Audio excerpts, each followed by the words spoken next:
happened before, but it is nonetheless still rather extraordinary that somebody who was only elected or officially sworn in as an MP less than 24 hours ago, in 3 weeks' time, is going to be running the country. Yes, I think it is rather extraordinary. I think the issue isn't whether someone like that should automatically have to hold a general election. If Andy Burnham wants to introduce major changes to our constitution, he's talked about overhauling the House of Lords. He's also talked about overhauling our electoral system, bringing in some form of PR. I think if he wants to do any of those things, he needs a mandate. Across the UK, on DAB+, on YouTube, on your mobile, and on your side. This is Talk.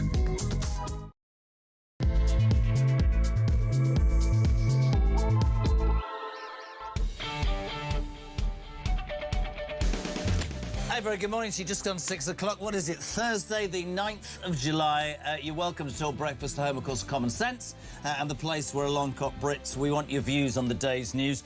Back today, just so you're aware, it wasn't a skive. Yesterday I did what I had to do, which was to appear at my son's sports day, which turned out to be not embarrassing. I was sort of mid-division. The saviour of the Kyle family is looking at me through the glass. Number 2, as I call her, Alice. She entered the mum's race as a 23-year-old. Won by about 60 lengths and had time to stop halfway and deal with a skirt which was riding up. But she was brilliant and she won, and it created much, much joy. What a day not to have been here. But anyway, listen, loads to talk about today. Simon Danshuk, former Labour MP and Reform defector, with me this morning. Listen, wherever you're waking up this morning, at work, on your way to work, on your way back from the night shift, we obviously, as always, want to hear from you. 0344 499 1000. The A-team are back. Tommy is here in shorts. Mark is here. Not in shorts. Nahar is here. Still hasn't been asked to get married. And Christian, the world's greatest executive producer, is sat in the chair. 0344 499 1000 for your phones. Also, get that voice note in as soon as you can. And 87222. Start your message with the word talk. Listen, Nigel Farage, I didn't miss this yesterday. I knew there would be a time where this would build up. Yesterday, as he took to the streets of Clacton, having made that speech on Tuesday night, having attacked many people within the establishment who are seeking, he says, to undermine him. He says he's done nothing wrong. The electorate, he said, in Clacton didn't deserve to wait 3 or 4 months until the Standards Committee deemed it necessary or right to judge him. He decided to resign as an MP, hold an election in Clacton. And the main parties, almost as one pincered. I don't know whether he expected this, but the Labour Party, the Conservative Party, the Green Party, the Liberal Democrats, whatever they are, they all decided to not stand a candidate. Now, some of the press are saying, look, this is a complete and utter mess for Farage. He's been outmanoeuvred. I would just give you a couple of comments on this. He's arguing that the contest is a referendum on whether voters or the political establishment should decide his future. I want to talk about something else. The main parties who are not running, they say we're not getting involved in Farage's farce, right? He's saying, but you're, in essence, you're showing contempt for the electorate by not turning up. I read a quote from, I think it was somebody on the Labour side yesterday who said, who the hell does Nigel Farage think he is, that he can just go to Clacton-on-Sea, increase his majority because there'll only be Count Binface standing against him, and think that that's a mandate? I would respectfully like to make this suggestion. On the 20th of July, because the Labour nominations to replace Keir Starmer closed today, and nobody is showing their head above the parapet to take on Burnham, on the 20th of July, my friends, in a week and 5 days, Andy Burnham will be made the new Prime Minister of this country, decided for by 21,000 people in Makerfield. So that's a very relevant point, isn't it? What's the difference between that and Nigel Farage saying to the people that he represents, am I right for this or am I wrong for this? We'd love your thoughts. 0344 499 1000. Text to 87222. As I said, last night, Defence Minister Al Khan's ruled himself out of the Labour leadership race, effectively clearing the way for Andy Burnham, who literally 20 days ago wasn't even an MP and is going to waltz up Downing Street with... Has he got a mandate? I don't know. I mean, I've said it consistently. I don't think you should be able to defect whilst you're an MP without an election. I don't think you should be able to become the Prime Minister without going to the electorate and getting a mandate. Your thoughts on that? 0344 499 1000. Just to give you some idea of how petty politics is, it came to us this morning that some MPs are asking the Speaker, if Count Binface beats Nigel Farage, can he wear his spacesuit and a bin head in Parliament? I mean, he wouldn't look out of place with a bunch, most of that lot, would he, to be honest? We'd love your thoughts on all this. And here's a surprise. Here's a surprise.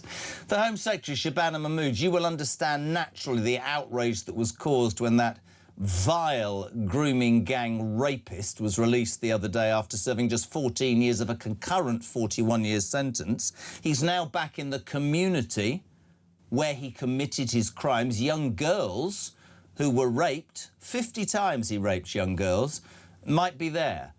No, apparently we can't do anything about deporting him. Oh, surprise, surprise. Shabana Mahmood is set to change the law so the Pakistani-born ringleader of the Rochdale grooming gang, Habir Ahmed, can be deported. Yeah, because we could change the law, couldn't we, Labour, to have a drink till 5 a.m. the other morning, but it took stations like this to say, why are you allowing this disgusting human being, OK, to walk the streets of the United Kingdom? Send him home. 0344 499 1000.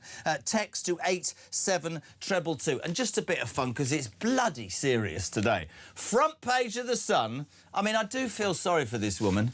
My £12 million lotto win was binned. She could have won 12 million quid, this poor lady, and the shopkeeper binned the ticket, which means she's not... So it got Christian, who likes to be creative. He said, why don't we ask them what they've lost? What have you lost? I went a testicle to cancer. I don't mean to down you all. I'm just being honest. That's what they call me here, Womble. So, Womble, see what I did there? If you've got... What have you lost that meant something to you? And don't phone me up with the, I lost the love of my life to my best friend. Isn't the Jeremy... Well, it is the Jeremy Kelsey, you know what I mean? 0344 499 1000. Text to 87222. Let's get to it. On a Thursday morning, Simon Danshuk, former Labour MP and Reform defector. Good morning. Good morning. Good to be with you. Thank you, my friend. Farage says that bin-face by-election is deadly serious and that Labour and the Liberal Democrats and the Tory party are showing contempt for the electorate. Your thoughts? I think Nigel Farage has called it right. There's a sustained attack by the establishment on Farage and on reform. There's no doubt about that. I've been in politics 40 years. I've never seen anything quite like it. You look at today's papers, you've got Richard Tice being attacked, you've got over his finances, you've got Robert Jenrick on the front of one paper being attacked over his finances. We've seen Farage attacked over his finances. This isn't coincidence. This is a sustained attack on reform and on Farage. And what he's saying, and he's calling it out, is saying, listen, I want to be put before the public again to show that I have the support. The country believes that we need radical change in this country. So he's calling out the mainstream parties, and I think he's right to do so. The stuff that you're talking about, and we have to be very careful out of respect for the process, really. I mean... There is information on some people involved in reform, and there is no way on God's green earth, and I can tell you this for a fact, peeps, that anybody would be able to get hold of that unless somebody had done something illegal. And of course the headlines, and I get the whole Farage 5 million thing, I completely get it. Personally, and I know the man, I wish he'd come out 8 weeks ago and gone, do you know what, I was given that. I've got security issues I will have, because I know how difficult it's been. You know how difficult it's been. Death threats, bomb threats, everything, right? Yeah.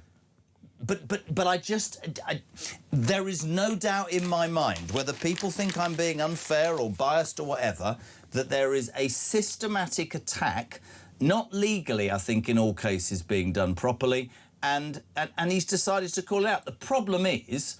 The main parties then said, we're not standing. Do you think he saw that coming? Oh, I think he will have gameplayed all of what could have happened. It's David Davis, for 2008. Yeah, Conservative MP. He did something similar over a point of principle, and the same happened there. Nobody stood against him. So I'm sure Nigel Farage and the people around him will have suspected that this could have happened. But it puts the Conservatives, Labour, Liberal Democrats it makes them have to say to the public, why aren't you... they're challenged, why aren't you fighting Farage? Because they can't have it both ways. They can't say, listen, you know, Farage isn't fit to be involved in British politics, and then at the same time say, oh, well, we're not going to stand against it. And the interesting thing, the other reason that Nigel did what he did was because, quite simply, this committee, and we need to call this out, there are no representatives of reform because apparently they've only got 5 MPs, despite the fact they led every opinion poll for months and months, right? So you've got a committee of 5 people, I think, in the Commons. You'd probably know more than me. Probably a couple of Labour, a couple of Tories and somebody from the Liberal Democrats. Now, I suspect that people in reform see that as a potential stitch-up. They're now saying they won't report till October or maybe November.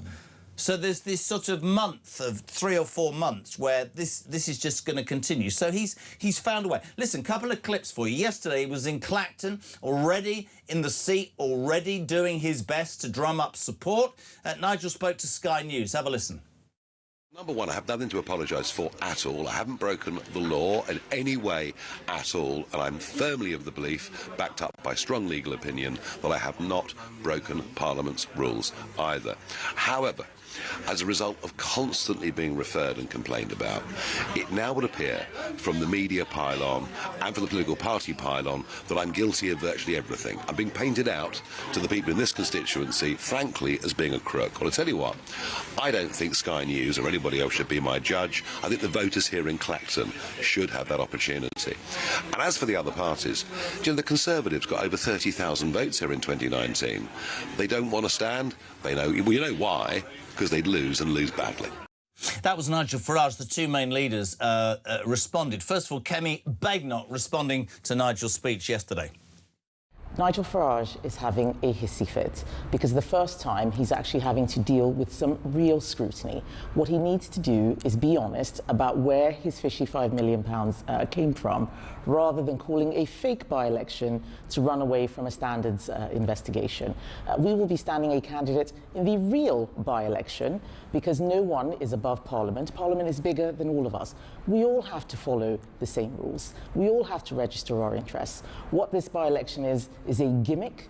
This is him wanting to make everything about himself rather than his offer to the country at a time when we have a defence crisis, a retiring Prime Minister, so much change and turbulence. Conservative Party is the only party that's actually focused on the issues that matter to people. Let's balance it. 6:15. This is what the outgoing Prime Minister Keir Starmer said about Nigel Farage. This is a desperate stunt from Nigel Farage, and it's obvious why he's doing it. He is up to his neck in sleaze. Politics should be about improving the lives of millions of people, not about personal gain, not about hiding dodgy donations. And I think the public will see this for exactly what it is. I have to be really... The thing is, from him, I can listen to Bennett, from him, sleaze, the man that appointed the best friend of the most notorious paedophile in British political history, the man who took freebies left, right and centre from Lord Ali. Let me see what do you make of this? Are you, whether you're pro or anti-reform, I want to know what you think. Do you think Nigel Farage has made a huge decision that will work in his favour? Has he made a political own goal? Morning, Lee. Morning, Jezza. Lee from Scarborough in his van, off to work, veteran. I've got to say, mate, this lot, hypocrites. Labour Party calling Nigel, Conservatives calling Nigel, Lib Dems calling Nigel, the Green Party calling Nigel. All the lot of them, mate, have been caught with their hands in their till. And Nigel hasn't done anything wrong. Let's just remember this. £5 million gifted to him before he was even an MP. And look at the Ferrari and the outroar. Oh, we're not standing. Oh, we're not putting a thing up. Starmer, sleaze, he's up to his eyeballs in sleaze. Well, Jeremy, my backside, they're up to their eyeballs in sleaze. I'm absolutely bloody fuming, Jeremy. Anyway, great show, pal. I love the way they always finish. I'm bloody fuming, Jeremy, but great show, 6:15. So, listen, I'm going to balance it. There will be people. Lee is an example, I guess, of millions of people who will vote Reform who refuse to accept. And it's a bit Trump-esque, isn't it? You can be accused of everything. Certainly in America, Trump was accused of all sorts of things, legally, morally, ethically, politically, and 72 million Americans voted for him. I thought when this happened, it will be very interesting to see how the main political parties respond, because presumably they have to be really careful not to demean and deride the millions of people who we know are going to vote Reform and who will get behind Nigel Farage. But that's not me in any way. If there is an issue that I or you don't know about, then of course he has to face the reality of that decision. And there are plenty of people who think, oh, this is a last-minute thing. I think this was thought through. I don't think I've known him a long time. I don't think I've seen him as angry as I did on Tuesday. Rightly angry in terms of the media intrusion that he and his family have faced. I mean, you know, Kemi was saying that Farage is finally facing scrutiny. I don't know a politician who's been scrutinised more than Nigel Farage. He's been in politics a lot longer than Kemi Badenoch. He's been scrutinised beyond belief. I mean, that's the reality. Compare the scrutiny that Nigel Farage faces to the lack of scrutiny of Andy Burnham. I mean, nobody's scrutinised Andy Burnham. He's not faced questions. He's going to be our Prime Minister in a couple of weeks. That really, and there's been no scrutiny. You know what, Simon, I think that's a really relevant point, and I want to make the point, and I'll make it all day. I am not sitting here blindly supporting Nigel Farage. I'm acknowledging that there's obviously an issue. He's made a decision, and he's made a decision his way. Can I just, because it's playing on the YouTube channel right now, when you say about press intrusion, I've been there, right? Me and you both. Yeah, and I know what it's like. Sky News said, and I quote, "We did not go to his house." The footage was released. They did. They pestered his daughter. Now, I've had that. I've had that with my kids and my ex-wife and all those sorts of things. So there is a moral issue there, and he'll have known that's been part of it. But this seems to me to be a systematic, in my opinion, attack. Now, you either accept that because you're in the game, or it goes a little bit beyond. Love to know your thoughts this morning. 0344 499 1000. Zarina, I couldn't agree more with Kemi and Starmer. He's up to his neck in it. She's saying, Zarina, thank you, Sarah Bird. I lost my brother, Robin, back in 2023. He was always there for me. It broke my heart. Oh, sorry, I was started with the lottery ticket, Sarah, but bless your heart. Roger in Wales. Farage is doing what he has always done. He is giving the people a voice. That's interesting. Jez, morning. Over my lifetime, I've lost the country I loved and our national identity, says Cliff in Berkshire. Oh, God, this is because a woman on the front of the Sun lost a £12 million lottery ticket. I lost a testicle. She talked about losing her brother. Oh, God. Morning, JK. I lost my sanity with these Labour idiots. Sean in Bradwell. Where is Bradwell? Don't start. George, morning. My only complaint about what? Nigel Farage calling a by-election is the 250 grand it's going to cost us Brits. George in Leicester. I don't know if you know this, but he offered to pay through Reform, and they said, no, you can't do that. And that's a really good example of where the scrutiny on Farage is much more fierce than it is on Burnham. Burnham, by standing in Makerfield, has caused the by-election for the Greater Manchester Mayor and in Makerfield, costing millions. There hasn't been a single headline about the fact that Burnham has cost millions in by-elections. There's definitely a Burnham media bounce. I watched the Question Time thing before it was definitely the BBC have laid it all out for him. I can only categorically say a wise old man said to me 2 years ago that Keir Starmer would last 2 years, and we laughed at that person. I would respectfully say, I'd stick my neck on the line, it might all be lovely for 3 months. By Christmas, Andy Burnham, a proper socialist who's got one answer, and that is to raise taxes, will be on his backside like Starmer, because the books don't balance, and you cannot offer people or tell people you're going to give them stuff that you haven't got. Chris, I see Rupert Lowe has shown his true colours by backing the establishment instead of Reform. Yeah, there you go. Graham Pack. If Nigel Farage loses the by-election, is his political career in the dustbin? Graham from Bushy, I think he'll just walk away if he loses that election. I don't think he'll lose it. I think there's more chance of my mother winning, and she's dead. He's on to win it, and he'll show that the public are on his side rather than the establishment side. Yet again, this country is proving itself to be a laughingstock for allowing Count Binface, says Trev, to challenge Farage. Anyone who dresses up in an absurd costume and claims they can make the country a better place should never be taken seriously. Maybe this guy is really Zach Polanski, the boob whisperer in disguise. Haven't heard much from Dave, have we, recently? Dave Polanski? No, he's keeping a real profile. He has had some scrutiny. He's been found wanting. I mean, compare his lack of political ability to Farage. There's no comparison. Sean's in Gloucester. Morning, gang. The Blob are not only misguided, they're running scared, but they're showing their desperation. It will bite them on the backside. 21 minutes past 6. We're live across the UK. Perry, good morning.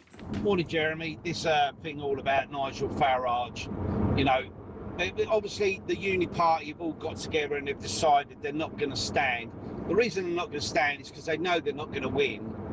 And also, why do they think they're in the right? Because not everyone in Clacton votes for Nigel Farage. Think of the thousands and thousands and thousands of people that don't like Nigel or won't vote reform, right? So the Uni Party would rather just stand to one side and try to humiliate Nigel, you know, when his only contestant is Binface. They'd rather see him humiliated rather than fight for that constituency. What about the thousands and thousands of people that don't vote for Nigel? They're just like nobody. They're just like, oh, well, you know, brush to one side, they don't care. People in Clacton that don't vote Nigel or reform should look at that and think, why aren't they standing for us? Why are they not standing for the people that don't like Nigel Farage?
And I've decided today I will resign as a Member of Parliament for Clacton-on-Sea, thereby forcing a by-election, which should happen, I hope, in short order.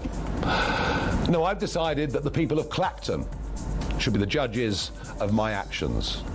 This will be a people versus the establishment by-election.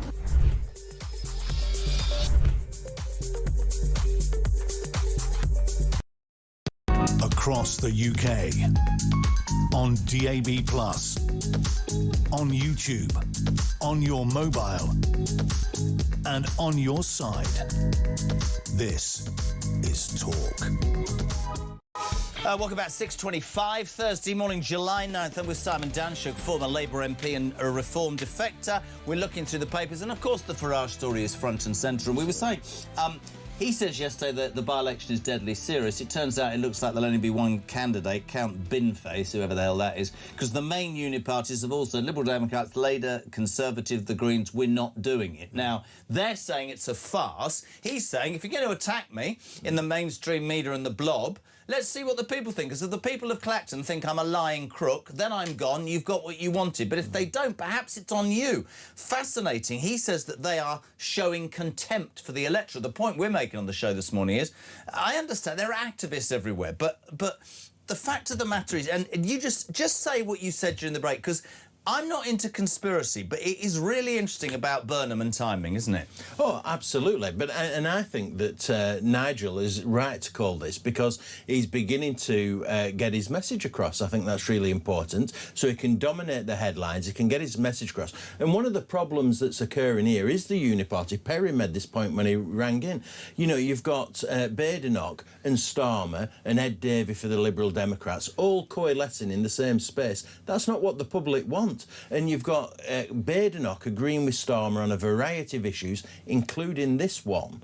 And it's effective that the mainstream parties are against the public, against Farage, and I think it's showing them wanting. I think they're making a fatal mistake. And I agree with you. And I'm not into conspiracy, but is it not very interesting that this pile-on to Nigel and Reform has taken any exposure, any scrutiny off our incoming Prime Minister, who, I repeat, from 6 o'clock, is going to walk into 10 Downing Street in about 10 days, and only 21,000 people voted for him in Makerfield. So when all those uniparty politicians go, what, so he thinks if he goes to Clacton and 25,000 people vote for him, you think that's a mandate? It's been a bloody mandate for the next Prime Minister, hasn't it? Now, if you're a regular to this show, you'll know that Angry Rob gets angry. Christian's done a warning for your ears. He's never known him so angry. Morning, Rob.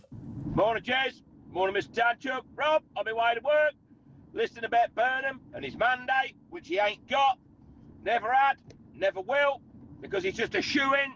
We're going to get another Marxist in the number 10 seat, ain't we? We're going to get somebody that's got to find 120-odd billion, and where's he going to find that from? Oh, let me guess. It won't be from all his set-at-home scratch card enthusiast Labour voters, will it?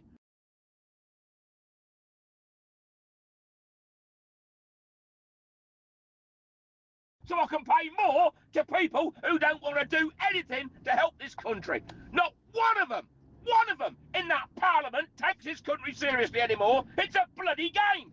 Look at the by-election with Farage. They're not standing anybody in there. They say that it's all a show for Farage. Well, they're making it even worse by not even giving their people that they represent voice. They're just treating everybody with utter contempt. They're not taking the process seriously. I've had enough. All of them. They should be on a gallows. I tell you what, I'm a builder. I'd volunteer to build a bloody thing to swing them all up. Brilliant. Well, he is quite angry this morning, but you understand the anger, man. There's a man, an alarm clock Brit, going to work every single morning. And Simon, people will not take the... whatever your persuasion, if you have a different view to the establishment, and that view has resonated with millions... and the blob, or whatever institution it is out to destroy you, there will be kickback. And Rob makes a really good point there. If you, supposing you're a Labour supporter, or a Green supporter, or a Liberal Democrat supporter, or a Tory supporter in Clacton, what are those parties saying to their supporters in that constituency? They're saying, we disregard you. I'm waiting for them to tell them all to vote for Count Binface. Here's an interesting one. Cliff's just made this point. Nobody said this. Kemi said that her party will stand in the real by-election, not this one. Does that imply that the committee has already made its mind up about Nigel Farage? There you go. Not a Reform person anywhere near that committee. Mike's in Ebervale. That's in Wales, isn't it? Ebervale. I did that very well, isn't it? Morning, Jez. I don't care if Nigel Farage has £10 trillion given him and he's got 50,000 houses. He and Reform are the only party in my mind that will put the British value and country back to where it belongs. Jeremy, the arrogance of Kemi, assuming that Farage will be found guilty and will be suspended for 10 days, so forcing a by-election, is unbelievably breathtaking. Nicola's in Norfolk, Simon. Kemi has totally gone down in my estimation with the childish language about hissy fits. Any chance she and her party had of regaining my vote has evaporated. I knew the establishment would throw everything they could at Reform to stop them, but this onslaught is off the scale. Yeah, I completely agree with that. And an important point about the parliamentary investigations process, and I've studied this for a couple of years, it's seriously flawed. There's no doubt about it. Reform has no representation on it, as you make clear, but it's down to one individual who carries out the investigation. Seriously flawed. And I say that in terms of being objective. It was wrong in terms... You had Harriet Harman chairing the committee against Boris Johnson. That was seriously flawed. And from then on inwards, MPs of all colours who've been treated appallingly by the parliamentary investigations process. It's a very complicated picture, but it's not been objective, it's not been fair. Well, I think therein lies one of the reasons why Nigel has done what he's done, because he knows that this committee that have said it will be 4 or 5 or 6 months and Parliament will continue are going to find him guilty anyway, because they all hate the fact that he's got real traction across the country. So he's saying, right, so let's take a little section of society, my constituency. If they think I'm a crook or a no good piece of whatever, then they'll vote me out and I'll walk away and I'll put my... But you know what? That guy nailed it. I think so many people, right? So many people in this country, and I've said this for so long, I don't give a toss, personally, if my politicians are flawed. In fact, one of my biggest criticisms of politicians in the last few years has been this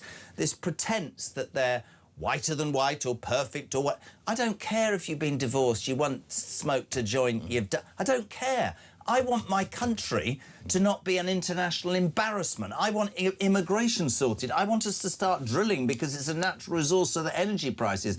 I want businesses to flourish. I want police to actually deal with criminals. I want prisons built. I don't know, there's so much I want done. And if they believe, and I'm being completely serious, if they believe that the Nigel Farage reform desire for change amongst millions of Brits is going to go away, they're badly mistaken. Absolutely. I really believe it. I really do. I completely agree with you. And, you know, this isn't the early 2000s where you can just attack politicians like Farage through the media and through Parliament, and it will have the sort of effect that they expect. Those days are gone. With social media, with more diverse media that we've got nowadays, the situation's very different, and I think that's significant. Yeah. The game that these guys are playing, the mainstream parties are playing, I don't think is going to work. 6:32, what do you think? Britain 0344 499 1000. Nick's in London. So Al Carnes, the ex-Armed Forces Minister,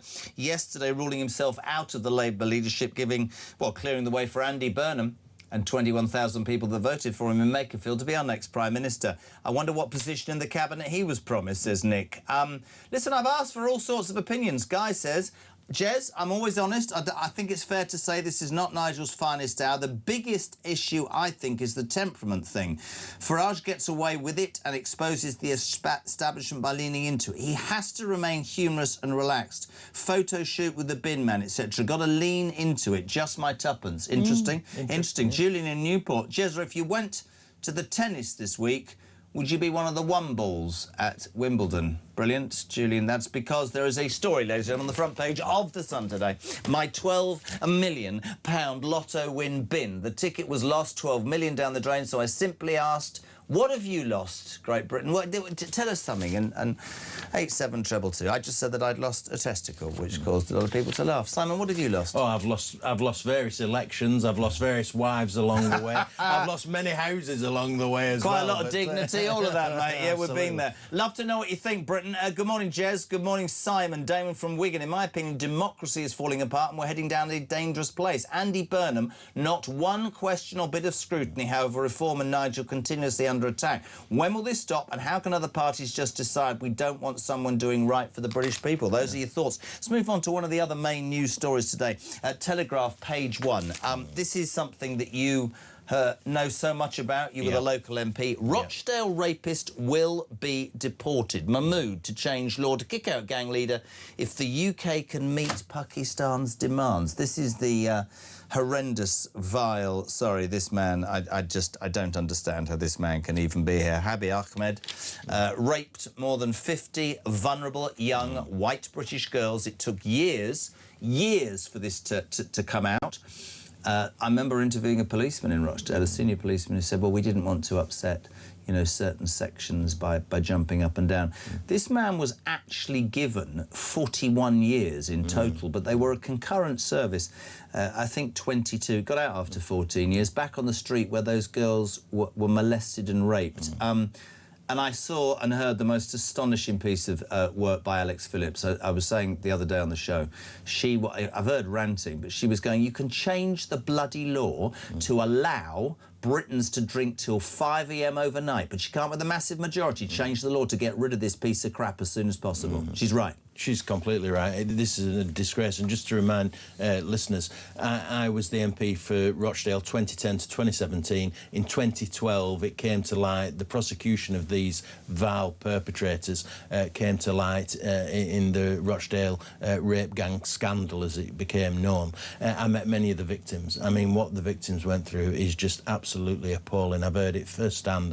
You know, it would make you cry. There's no doubt about that. And yet they were assured when the prosecutions took place that the perpetrators would be deported. That's what the victims were told, and they've been let down time and time again, and they're being let down now. The truth is, this headline here that Shabana Mahmood, the Home Secretary, is now saying we will take action to try and deport him.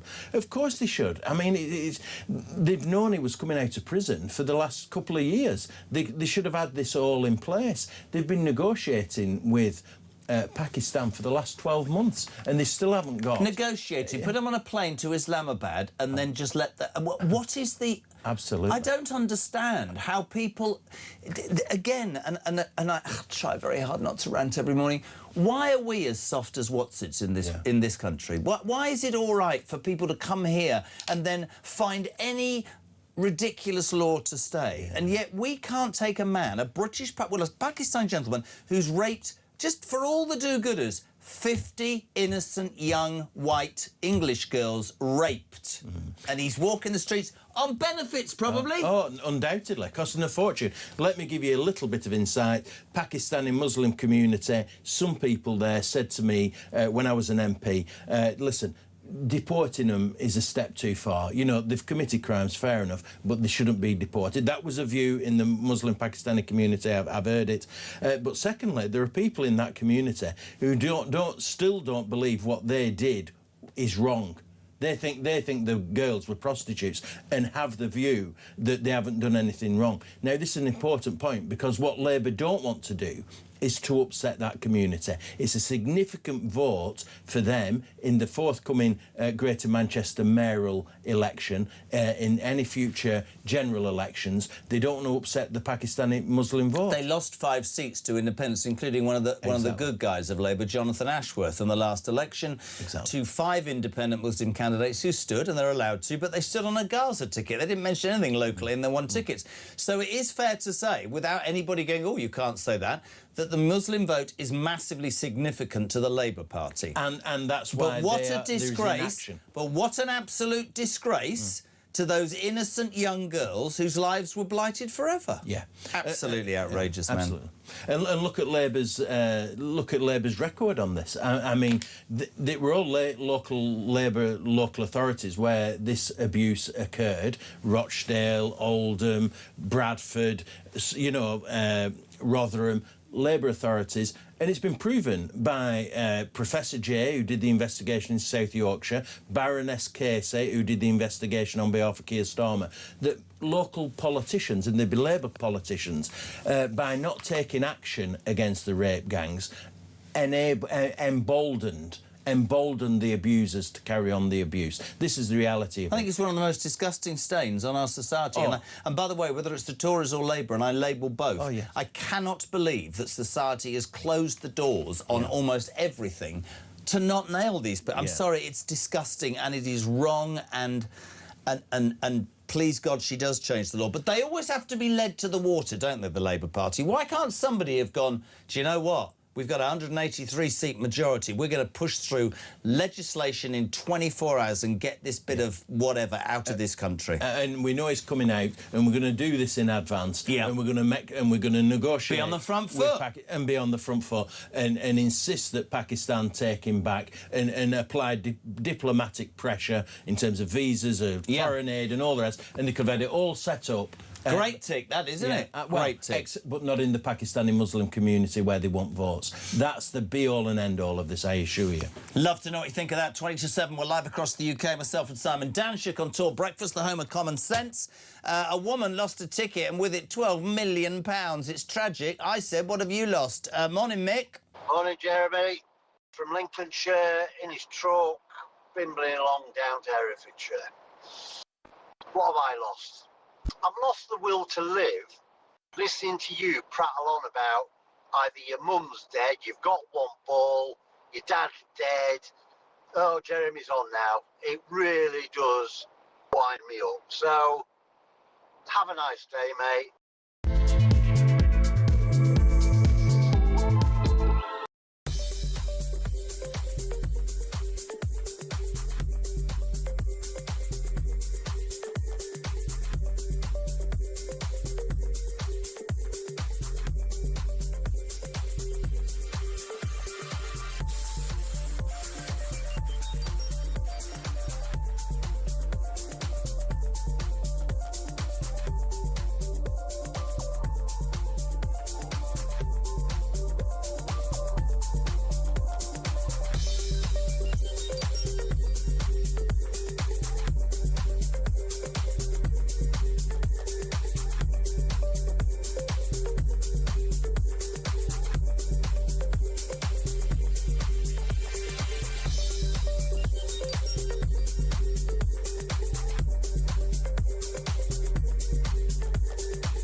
Across the UK, on DAB+, on YouTube, on your mobile, and on your side.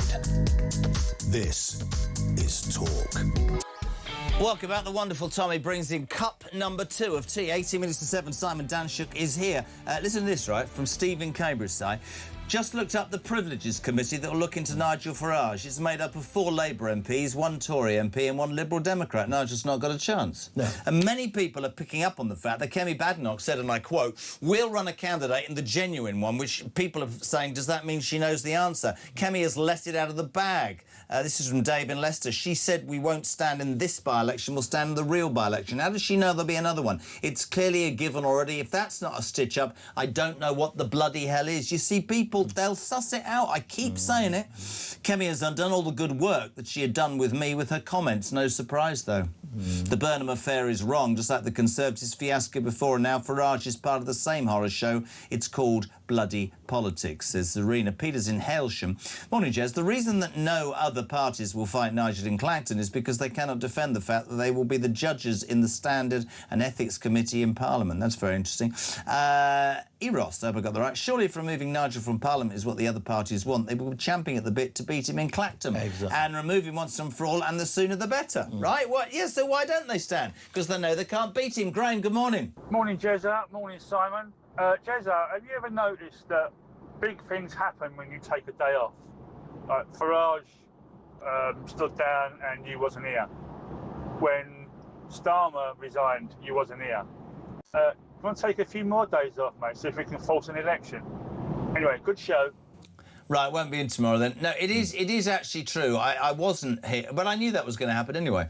And I like to be perfectly honest, I'm a caring, sharing person. I like to give that, what's he called, Mark Dolan? I'm joking. I want to give him the chance to shine, because I'm an old man and the beginning of the end is nigh. And as Christian says, you know, I have to go and have those appointments, which I can't tell you about.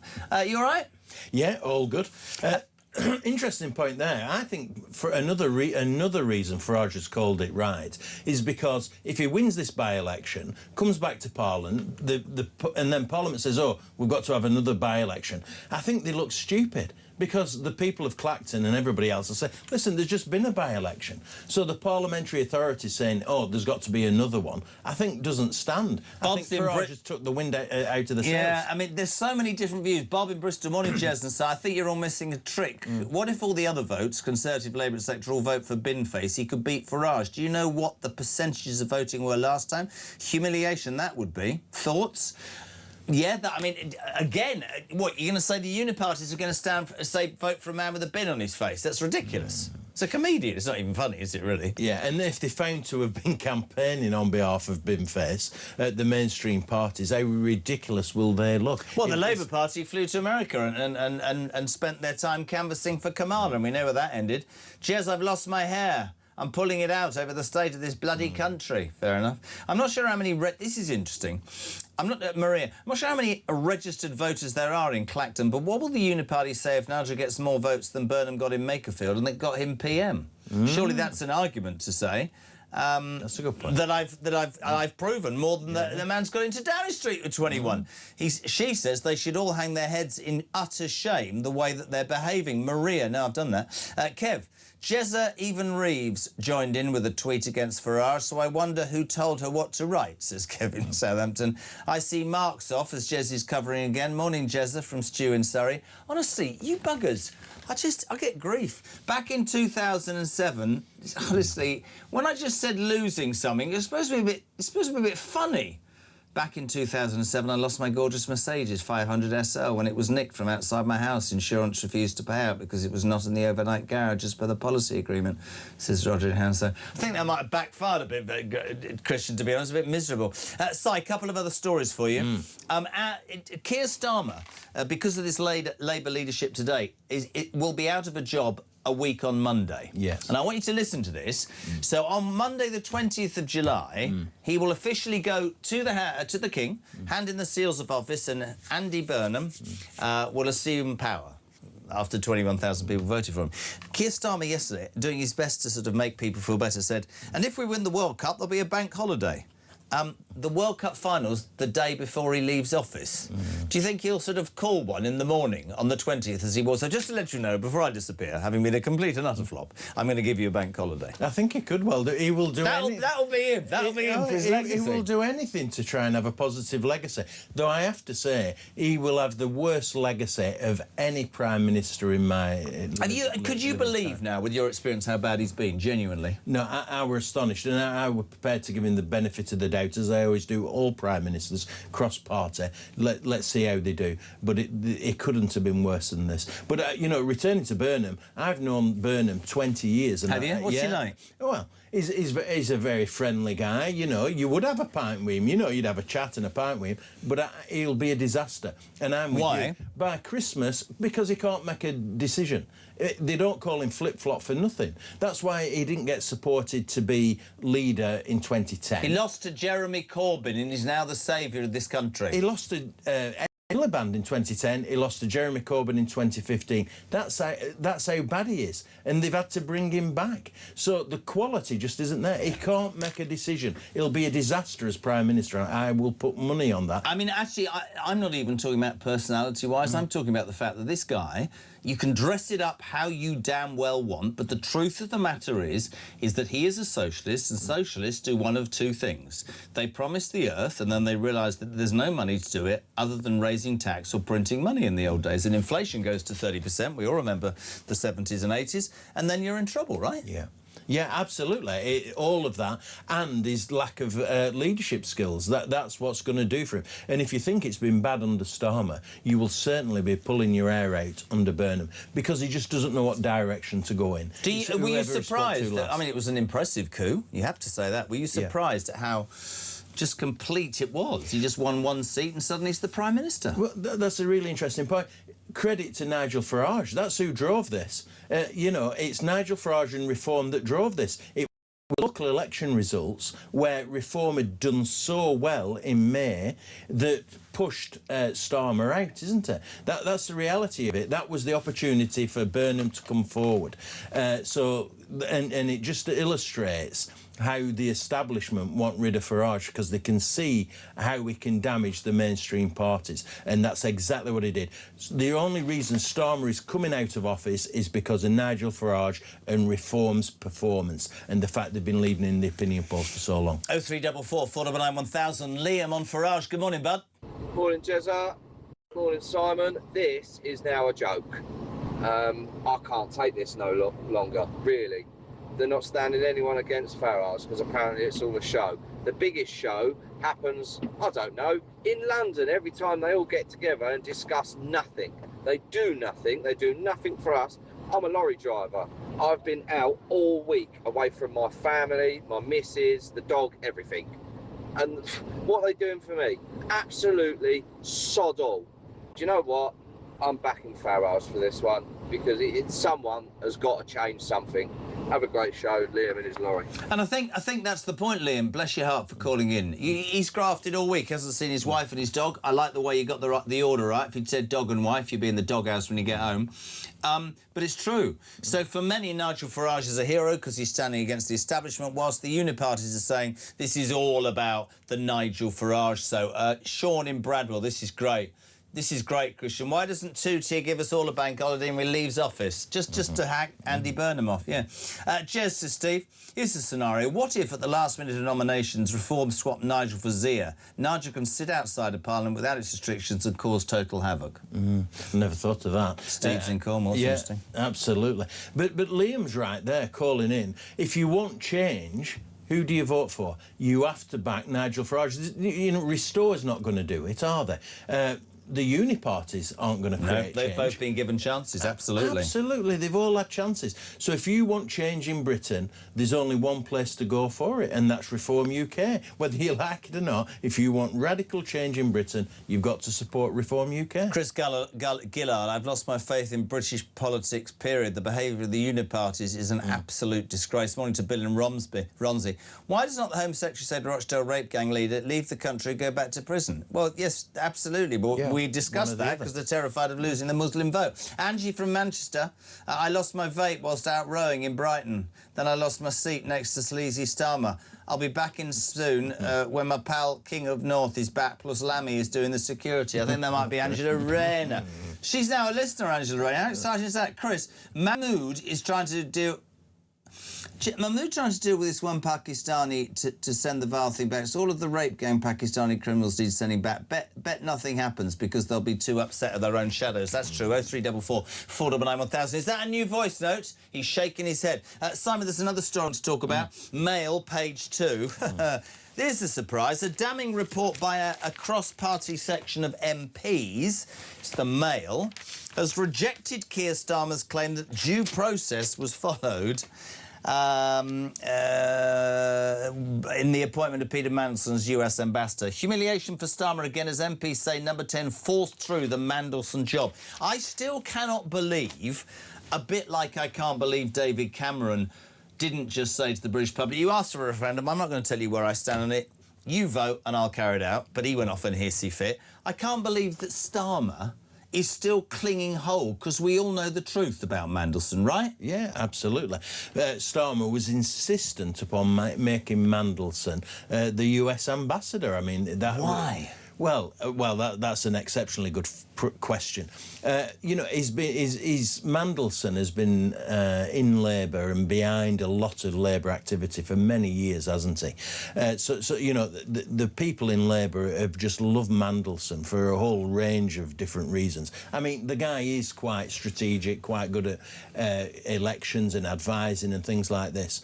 But we also know that he's exceptionally flawed in terms of the company that he kept and the way that he was insistent upon making money. I mean, that's the reality of it, isn't it? And he's found wanted. This is the real scandal in British politics. Yeah. This is the big scandal, and this is real. You know, the guy's being investigated by the police, isn't he? And he was a close friend to the world's biggest known paedophile. I mean, that's big news. Talking about Farage and the gift and everything else is nothing compared to this. I mean, I thought, you know, the Badenoch thing, I think, is a problem for her. But Yes. to listen to Keir Starmer say he's up to his neck in sleaze. Are you having a jerry? He's having a laugh. Dave, good morning. Uniparty, they're all recoiling. Oh, good morning, Jezza. They're all recoiling at this Farage scandal. But how does this, as a scandal, compare to actively inhibiting the progress of the grooming gang inquiry? That's a bigger scandal, surely, than someone giving Nigel Farage $5 million for security before he was an MP. Look at the real scandals. They're the scandals. Couldn't agree more. Morning to Gertie. She says, this is Kemi's ultimate betrayal of Tory voters by not showing strength, conviction and leadership. She'd rather align herself with Labour. This is not what the Tory voters want from a leader who would rather join forces with one of the worst PMs in UK history than risk Farage winning. If they truly believe in the same priorities as Reform UK, why side with Labour instead of fighting for those principles? Conservative voters deserve a leader who stands up for them, not one who appears prepared to put political manoeuvring ahead of the people who elected her and them. I think that's a really important point. I think this is bad news for Kemi. I think I do. I think she's taken the wrong side again, and she took the wrong side in that absolutely tragic murder of Henry Novak. You had her and Starmer agreeing on the whole issue around that, and I think that was a big mistake, and this is a mistake for her as well. I think she's on the wrong side of history here, and it will actually do her harm, not immediately, but in the medium term. I think not supporting Farage will be a mistake for her. Quick story for you here. We've only got a couple of minutes. Tens of millions of pounds is to be spent revamping nearly 13,000 toilets and 5,000 changing rooms across Britain, so they are compliant with new guidance on single-sex spaces. Oh, goodness me. I mean, we're still going on about this. It needs sorted once and for all. Just got men and female toilets. And I tell you, the vast majority of people out there that you meet in the pubs, supermarkets, elsewhere, just don't get this agenda. It's a small minority, not least of Labour politicians. And activists, as Christian said to me, there's bloody activists everywhere, aren't there? Yeah. People that jump on any bandwagon. Right, to sum it up, you've been brilliant as ever. We love having you on. Nigel Farage saying that the Clacton by-election is important. Every other party, bar Count Binface, has pulled out. They're saying it's a farce. But interestingly, we picked up on it this hour. Kemi Badenoch and Starmer, but Kemi Badenoch specifically saying, we'll wait for the real election and then we'll lay a candidate out, which makes us all wonder whether she already knows it's going to be a stitch-up. Yeah, absolutely. That's the main concern. And I think it is a stitch-up. I think the whole furore around Farage is to put him on the back foot. He's being attacked by the establishment. But credit to him, yet again, he's come out fighting, and I think he'll win the day. You do. And in terms of contempt for the electorate, that could come back and bite both of the main parties. And also the other big news story of the day, finally, Mahmood sets changed the law so Rochdale rapists can be deported. Should have done it sooner. Well, yeah, and a previous caller made this point, and it's a really good one. You know, the Uni Party would rather be talking about Binface and the by-election and everything like that. Why aren't they talking about the real scandal, which is the Rochdale rape gang scandal? Can you explain to me in 20 seconds why successive Prime Ministers and government haven't realised the power and anger amongst the British people about this? That's been building up over years, hasn't it? And they just want to avoid it as an issue because it might cost them votes. That's the reality of this. It's all about votes. Playing politics with a scandal like the rape gang scandal is absolutely atrocious, and it's another nail in the coffin of the Uni Party. Simon Danship, we love having you on, my friend. Thank you so much indeed. Former Labour MP and Reform defector Simon Danship, almost 7 o'clock. We're live across the UK. And next, the Deputy Leader of Reform UK, Richard Tice, will be live and exclusive on Talk Breakfast. That after the news at 7, which is next.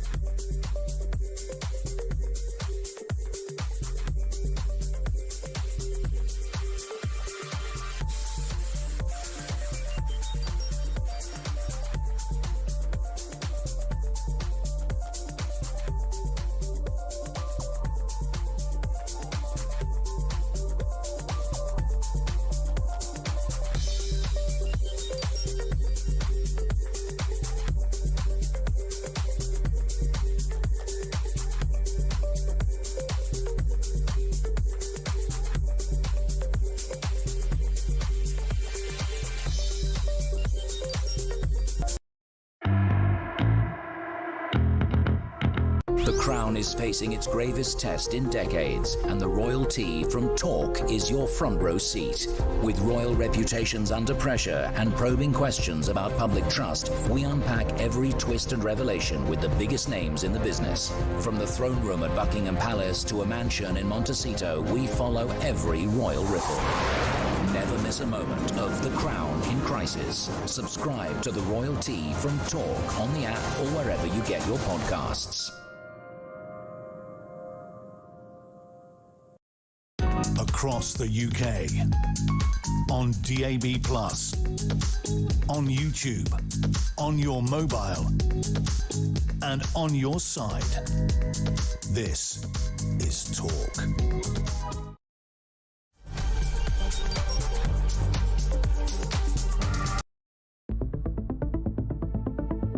The question my party is asking now is whether I am best placed to lead us into the next general election. I have heard the answer of my parliamentary party to that question, and I accept that answer with good grace. Every decision I've taken has been about putting the country I love first. That is why I will resign as leader of the Labour Party. Well, you know what? In the end, he did do the right thing, and there were some achievements, and he's an honourable man, and he cared about public service. Guys, that's not what happened just now. In the last half an hour, Keir Starmer resigned, and he resigned because he was pushed. Most of his issues, most of the things which have damned him from, let's face it, within days, within weeks of him becoming Prime Minister back in July 2024, or of his own making. They were things he chose to do, cutting the winter fuel allowance, damning everybody who wanted to have a public inquiry on the grooming gangs as jumping onto the far-right bandwagon, the two-tier policing after the Southport riots. This man brought it on himself. He was not a good Prime Minister. There was two things on that manifesto. One was a picture of Keir Starmer and the word change. Well, promise made and promise delivered in that sense. If he's got, let's be honest. But look, I mean, I don't really want to make light of it, but I am cheesed off, Julia, because what we promised in opposition was competence, and it's been anything but. I'm embarrassed. I'm really, truly, honestly, I am embarrassed because I did think we would be competent. We've not been. I've no idea whether there'll be a contest or a coronation. But what I do know is the British public have simply had enough of political parties chopping and changing their leaders at will. We vote for somebody in a general election to be our Prime Minister. We expect them to serve their term. And barring ill health or exceptional circumstances, what is going on here, frankly, is reminiscent of a banana republic that has totally devalued the very process of general elections and democracy. We at Reform demand a general election.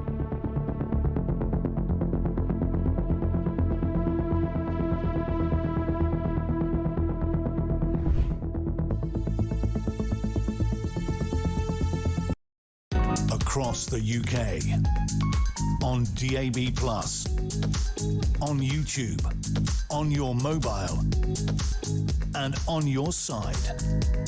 This is Talk.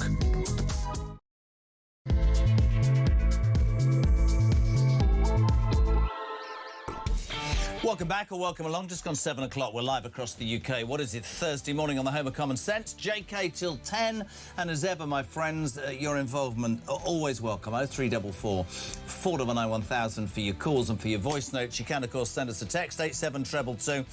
What are we talking about? Well, the main news story centres, as it has done for the last couple of days, around Nigel Farage. He, of course, delivering that speech on Tuesday night, saying that he feels hamstrung by the pile-on from the media and the establishment and was thus resigning as an MP in Clacton and holding a by-election because, in his words, did the people of Clacton see him as, apparently so many in the media do, as a crook?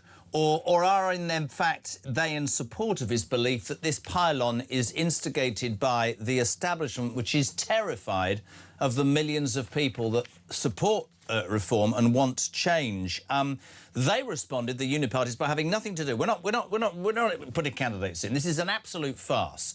A couple of things you should pick up on, actually, because in doing that, Nigel Farage and Reform will say that they are showing contempt for the electorate. What's quite interesting as well, we'll play the clip in a minute, but Kemi Badenoch made a point where she said, and I quote, "I'm not standing a candidate in this farce of a by-election.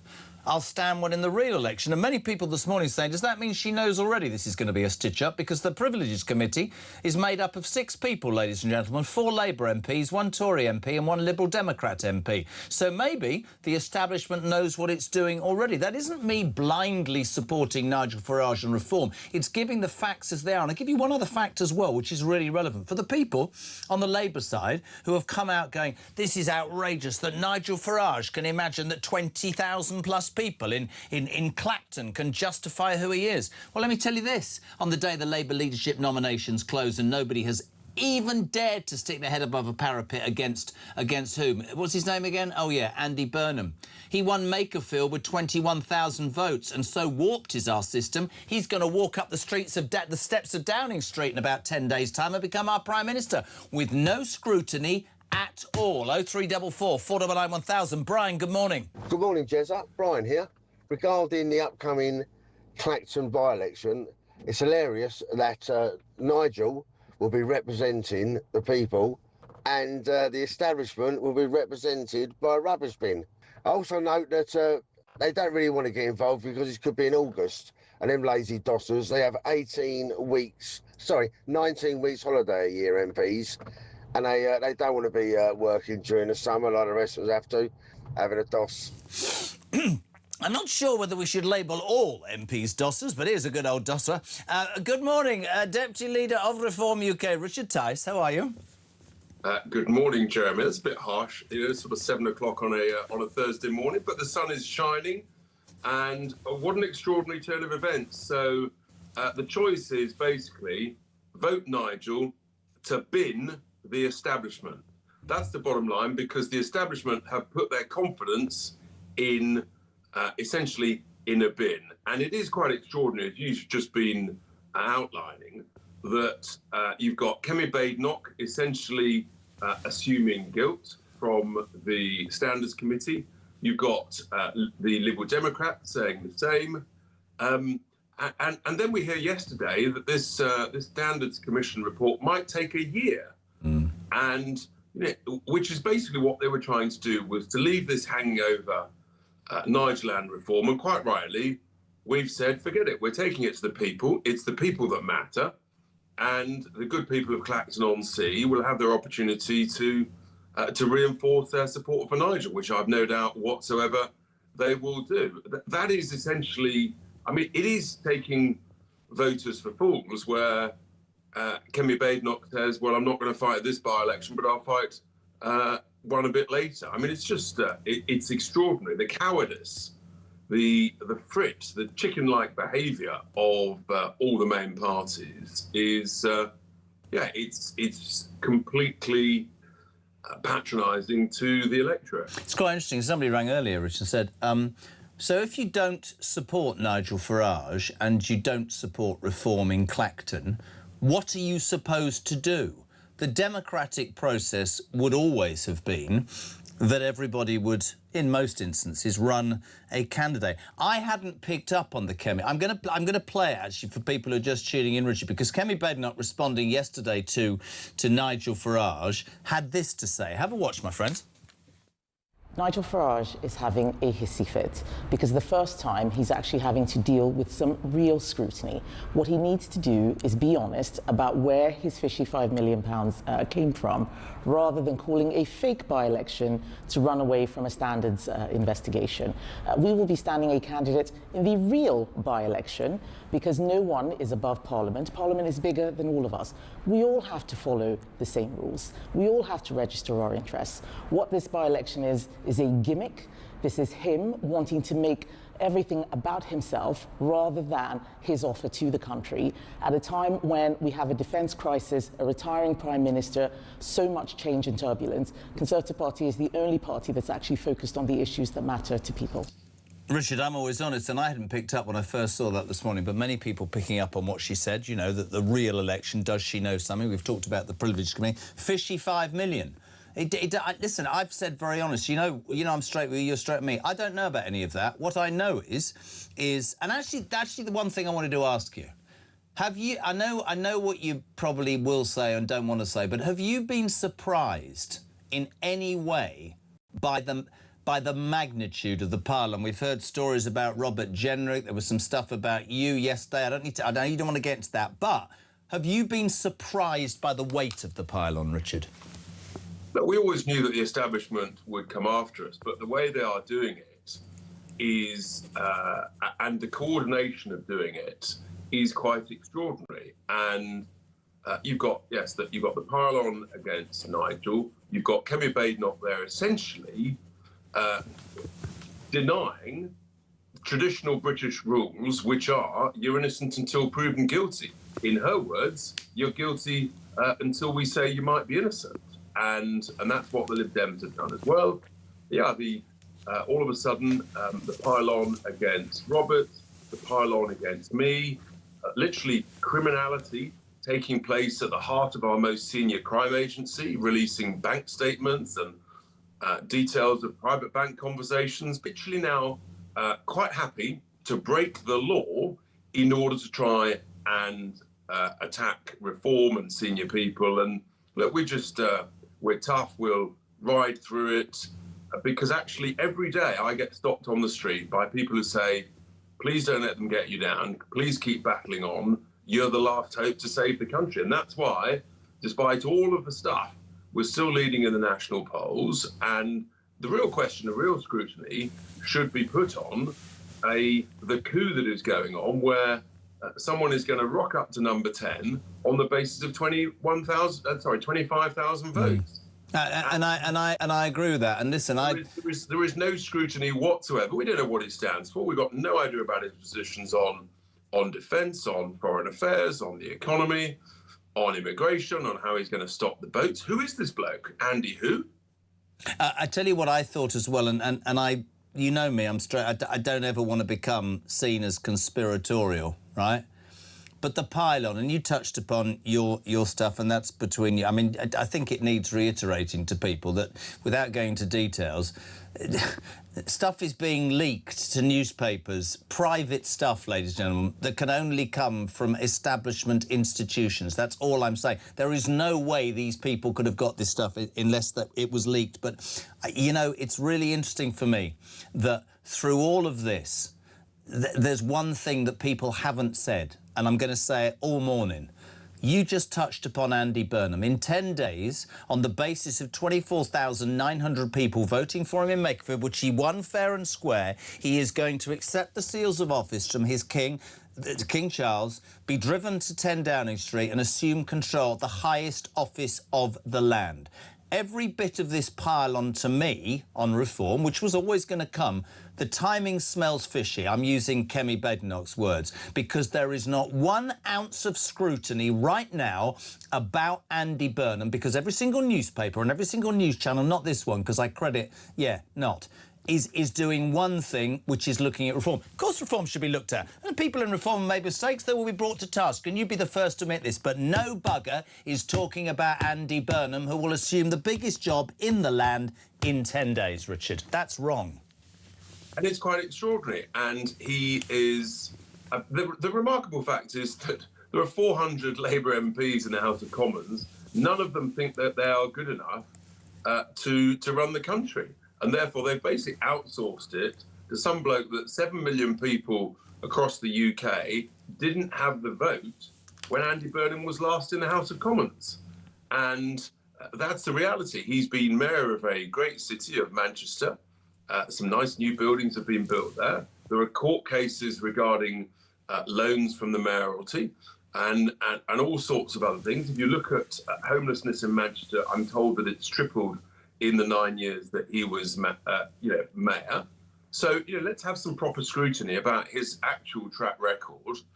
And, who is this bloke? And that's what we need to be asking. And he essentially will have no scrutiny from MPs now until the first week of September.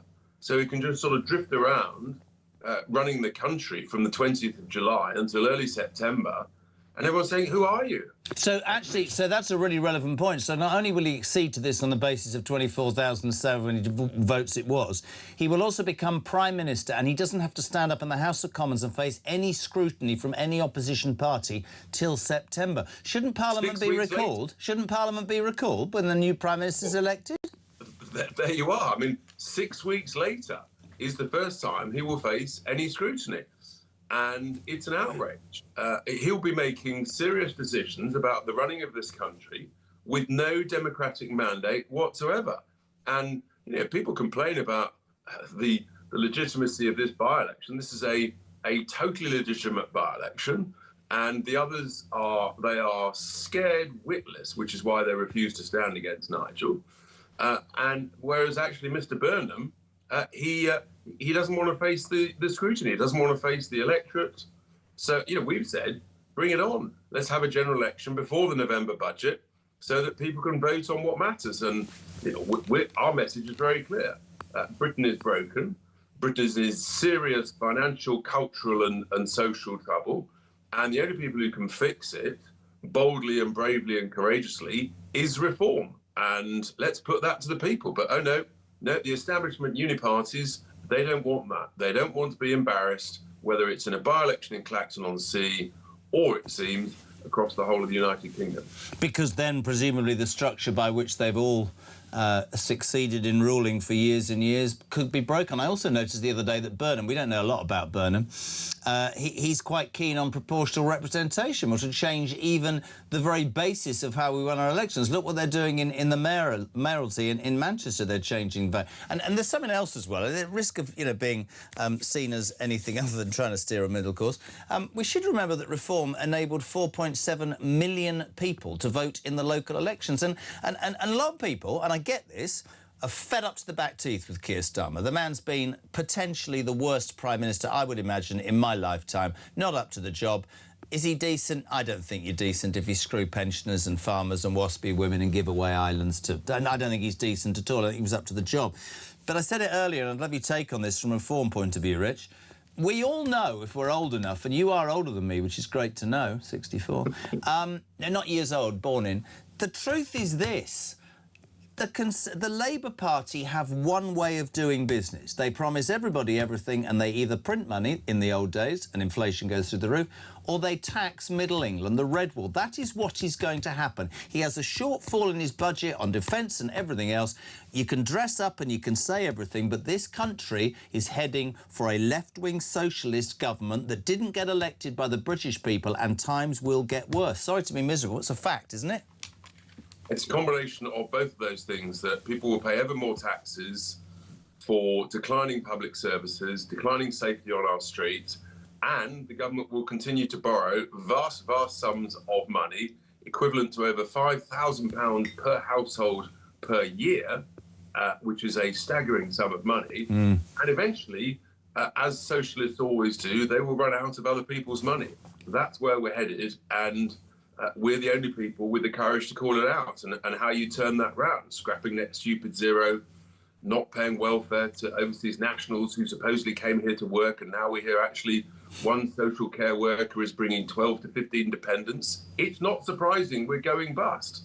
And, huge numbers of people getting PIP for a little bit of anxiety. I mean, all of this stuff is completely insane. And that's why I was saying, actually, we've got to have the courage to call it out, and it's not sustainable. At every level, it's not sustainable, whether it's the safety on our streets or whether it's the money in your pocket. And the country is in serious trouble. Britain is broken, and that's what Nigel is calling out in having this by-election. And the choice is, if you want the establishment, you vote for the bin. If you want change and you want reform, you vote for Nigel. Nigel will win hands down, and that will send a very clear message to the British people. Finally, pal, lots of people. Listen, there'll be critics. There have been on text. I've read them out. But the majority of people that listen and phone in and tune into this station all believe that, reform offers change. Many people this morning texted me saying, with everything that you've all had, the fight will continue, won't it? Is the message from people. And that's one of the reasons why we're delighted you're on, because a lot of people have put a lot of belief and faith into Nigel Farage and the Reform Party. Of course, and we take that responsibility and that faith and that trust incredibly seriously, and that's what we're battling for. And the reality is every day easy and plain sailing? Of course not. No. In a sense, it shouldn't be if one wants the honour of running the country. We welcome the scrutiny, and there'll be good days and bad days. But we are determined to give the British people, starting with the good people at Clacton-on-Sea, the opportunity to reinforce their appetite for change, their appetite for reform. And it's very simple. If you want to save the country, if you recognise it's broken, then there's only one answer, and that is reform can sort this out. Richard, listen, I know you're a busy man, mate, with loads on your plate. We so appreciate you coming on this morning. Good lad. Thank you very much indeed. Richard Tice, Deputy Leader of Reform. 0344 499 1000, 20 past 7. Dan, Burnham isn't getting scrutiny because the main opposition don't want a general election. If Reform didn't exist, Kemi would be screaming for that general election. We are living in a false democracy. Chris Dully takes the other view. Farage needs to grow up. We have enough children currently pretending to be politicians. I thought Reform were grown-ups with real-life experience, but this is just another play from the Labour playbook. Farage needs to put his toys back in the pram. Paul in York, I'm a fan of Nigel Farage. However, read the gift. I can't help my children with a deposit for a house without incurring capital gains tax. Can we find out, please, how much Nigel paid on that $5 million? We can put that question. Linda, Starmer, Farage, Sleaze. Is he having a last-minute laugh? I don't think he had a sense of humour. Bye-bye, Starmer. Don't forget to pack your free suits and glasses. Kemi, well done for informing the electorate there will be a proper by-election. Seems the main parties think it's all a game. When will they realise the public is their employer? Their boss will show them who's in charge. Farage. Morning, Jez. Poppy in Birmingham, I think you both underestimate Restore. Why have you not mentioned his meeting due with Elon Musk? Remember, Jez, they underestimated Winston Churchill. Rupert Lowe is our next Winston Churchill. Steve from Yorkshire. This is all because, you see, I'm in the middle of the front of the Sun today. A woman lost a £12 million ticket and lost the lottery. And I said, what have you lost? I said, I lost a testicle. Steve from Yorkshire. See, I'm in the middle of a thing about reform. Just to say I lost my virginity, you might say, well, what's that going to do? But he said, if you could see me, you'd understand that was a bloody miracle. And I love this. Neil says, Jezza, I've lost the remote, which is why I'm stuck watching your ugly chops this morning. Morning, Phil. Good morning, Jeremy. What a lovely sunny day. There's hope in my heart. Right. The Tories are saying, and the unit parties, that they're not going to participate in this show. Well, they produced a bloody show and directing the show by reporting Nigel to the committee. So now they produced the show, they don't want to watch their own show or be part of their own show. And now they're blaming Nigel and Reform for their massive cock-up. My God, they can't see how stupid they are. Regards, Phil.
The thing that most makes me angry about Keir Starmer, talking about the need to defend our country, and he's gone out of his way to not make the tough decisions, to actually do the thing to defend our nation. It's cowardly, and I think it's treacherous. Nothing to say on immigration, nothing to say on benefits, nothing to say on jobs, nothing to say on tax. Absolutely appalling. If this is the solution the country's been waiting for, then we are in a very, very bad place. People up and down the country are asking why they are always being put second. They work every day, they get up, they pay their bills, they look after their kids, and yet the other side of the social contract is not being held up.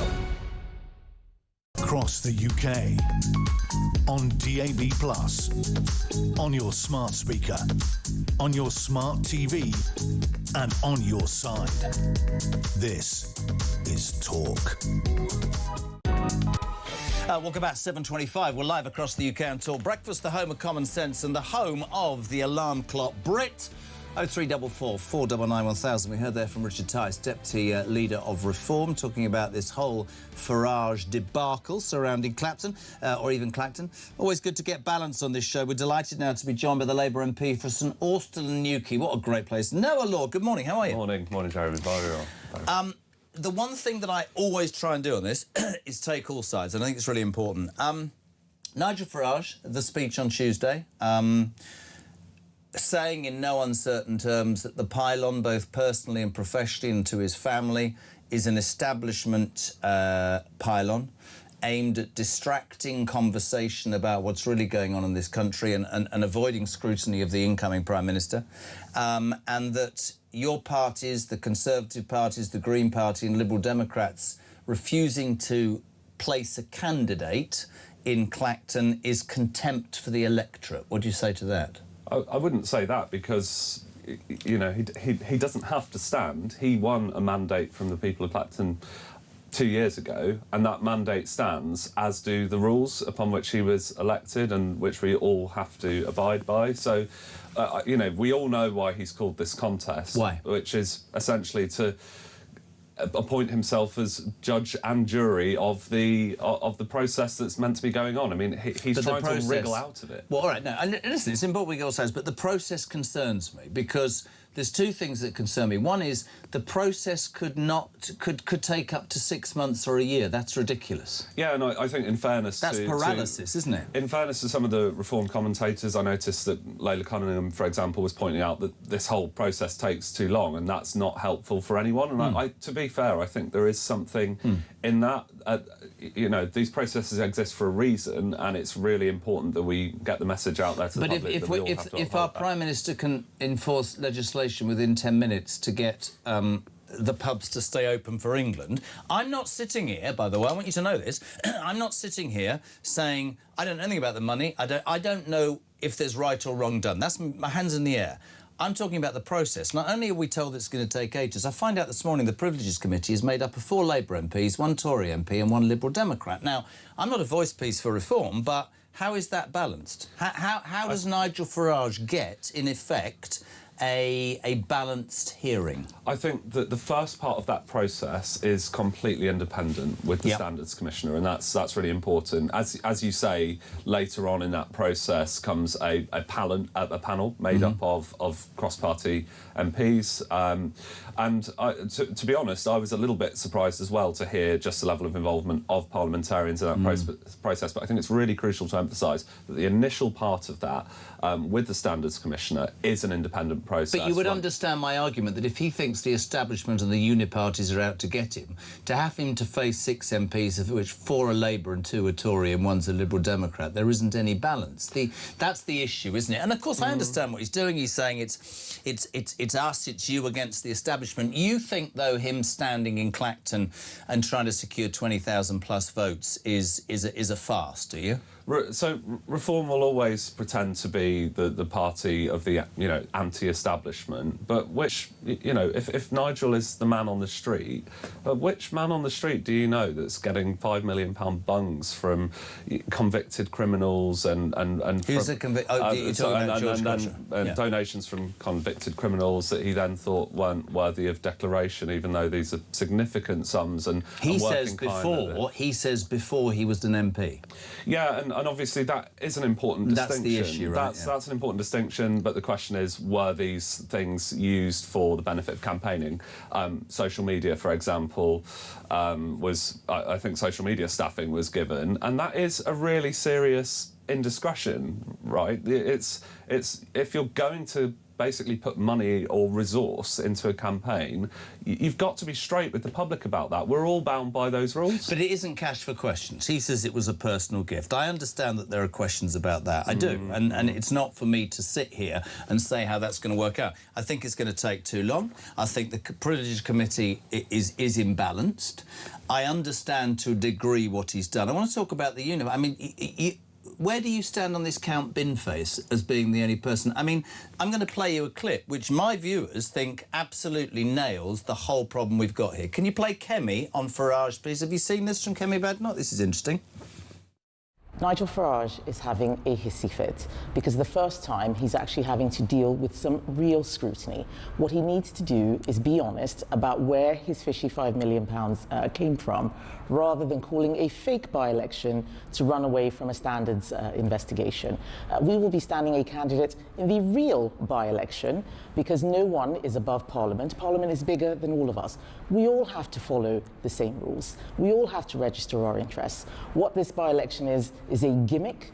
This is him wanting to make everything about himself rather than his offer to the country at a time when we have a defence crisis, a retiring Prime Minister, so much change and turbulence. Conservative Party is the only party that's actually focused on the issues that matter to people. Now, I hadn't picked this up, which is why I love my listeners. What did she say there? You're an MP. She said, and I quote, "I'll run a candidate in the real election." So that says to millions of people that it's going to be a stitch-up, and she already knows, or the uniparties are aware, that it's already a done deal. Why would she say in the real one? There's no need for an election right now. No, but why would she say the real one? The real one? Because there will only be another one if the Privileges Committee finds him guilty. She's let the cat out of the bag there. So I understand, and again, I think reflecting the fact that I didn't pick up on that, it shows there isn't a sort of stitch-up here, and that is what people will try to make out. The reality is that there could be a by-election if the people of Clacton choose to force that on the back of the Privileges Committee finding. Do you think that you have your view? What about? I mean, are you prepared to say on air what you said off air about Camp Binface? You don't have to.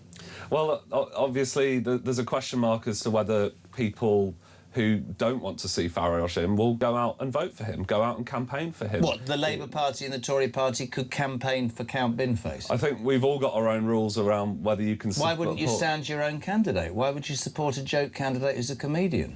I think at the end of the day, we don't subscribe to the idea that this election is even necessary. It's called at the behest of Farage. Would you go and campaign for Count Binface? I'm not going to campaign for Binface, even though I think it would be fair to say that sending a message to Nigel Farage by voting Binface is something that a lot of people in Clacton, I suspect, might be inclined to do. So you're saying that Count Binface is a better candidate than Nigel Farage?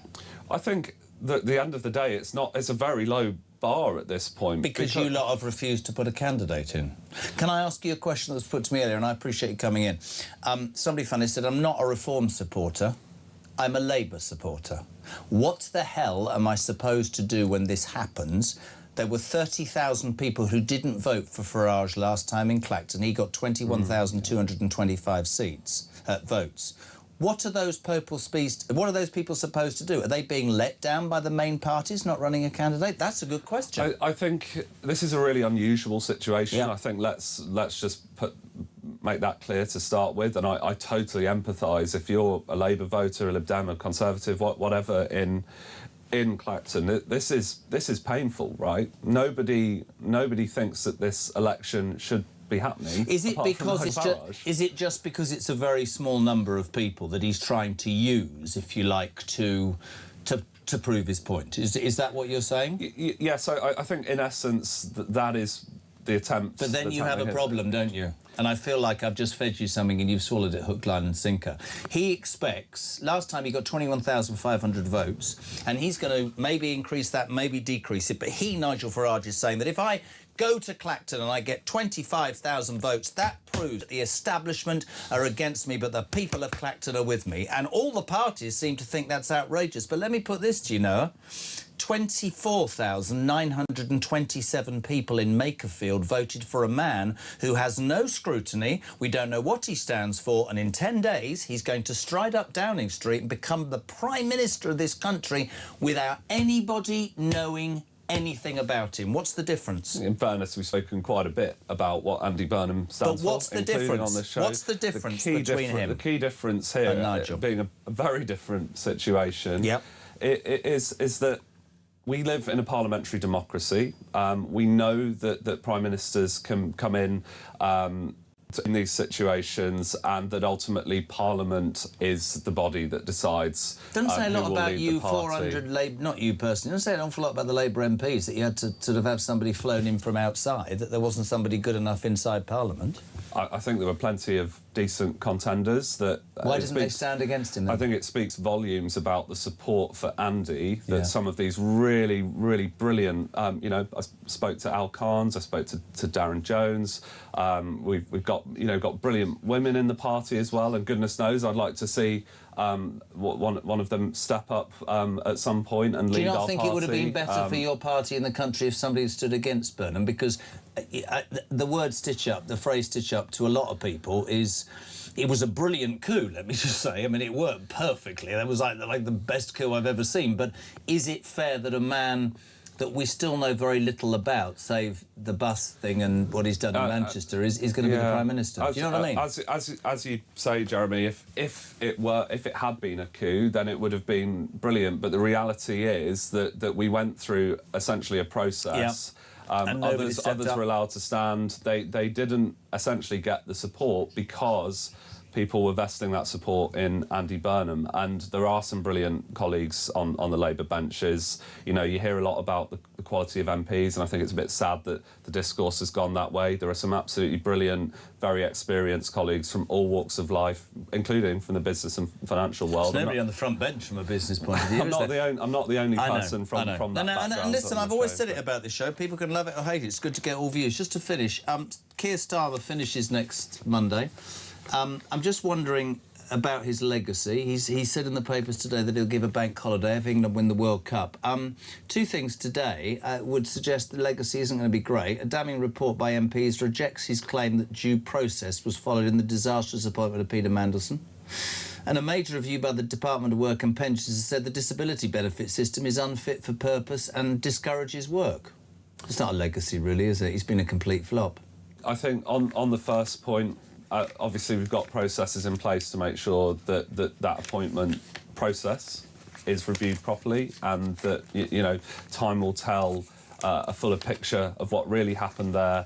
Big mistake though, wasn't it? And why absolutely it's a mistake, but I think Keir is someone that I'm very proud to have served under. He's someone that, amidst some of the more pithy mistakes, alongside what pithy.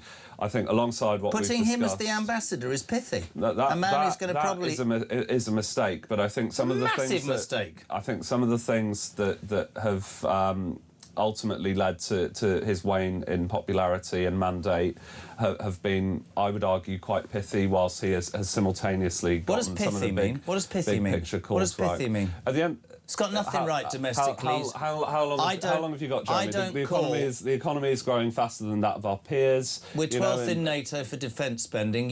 Pithy is not upsetting 10 million pensioners by lying to them, upsetting the farming community by lying to them, upsetting waspy women. Pensioners have had a massive pay rise under this government. That is just, you know, that's the facts. Your own people said that 4,000 old people would have died last winter because your government denied them those heating things. You cannot deny the fact that was the first problem. Winter fuel was a mistake, but at the same time, it's couple that with the Mandelson scandal. I don't think it was just those two things. I think the reality is, and we all know that, and I'm happy to be very candid on this show about it, is that many of the mistakes that built up to the picture we're in now were actually relatively pithy, when I would argue overall history will look far more favourably on Sir Keir and the legacy there, because he's got many of the big calls right.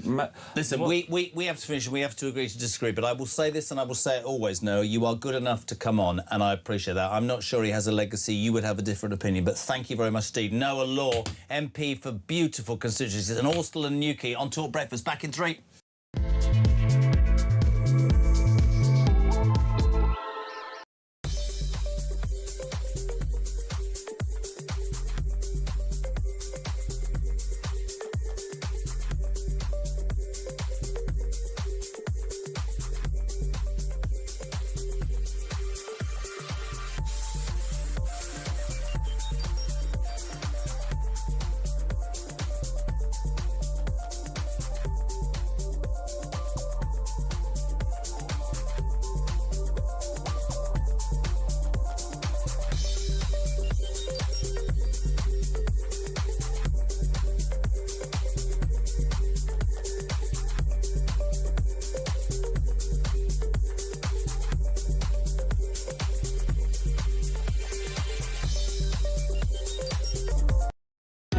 across the UK. On DAB+, on YouTube, on your mobile, and on your side. This is Talk. Let's get back to it straight away. 20 minutes to 8 o'clock, live across the UK on The Breakfast Show on Talk, the home of common sense and the home of alarm clock Brits, whatever you want to talk about. 0344 499 1000. Very good morning to, well, if I ever was in politics, this would be my Chief of Staff, James Price. Good morning. Blimey, that would be a dangerous combo, wouldn't it, my friend? Let's get it done. Be the best. You were laughing, I hear, during that last interview. Yes. Listen, I have to point out, Noah Law, good enough to come in. He has a different political view. It's important to give all sides. I'm interested in your take on the Farage thing. We had Richard Tice on. We've had Noah Law on. He says it's deadly serious, and he believes that the Labour and the main parties are showing contempt for the electorate by not standing. Count Binface, ludicrous, seems to be the only one. There was a slight point there from Noah where I thought he was going to admit that other parties might be supporting Binface.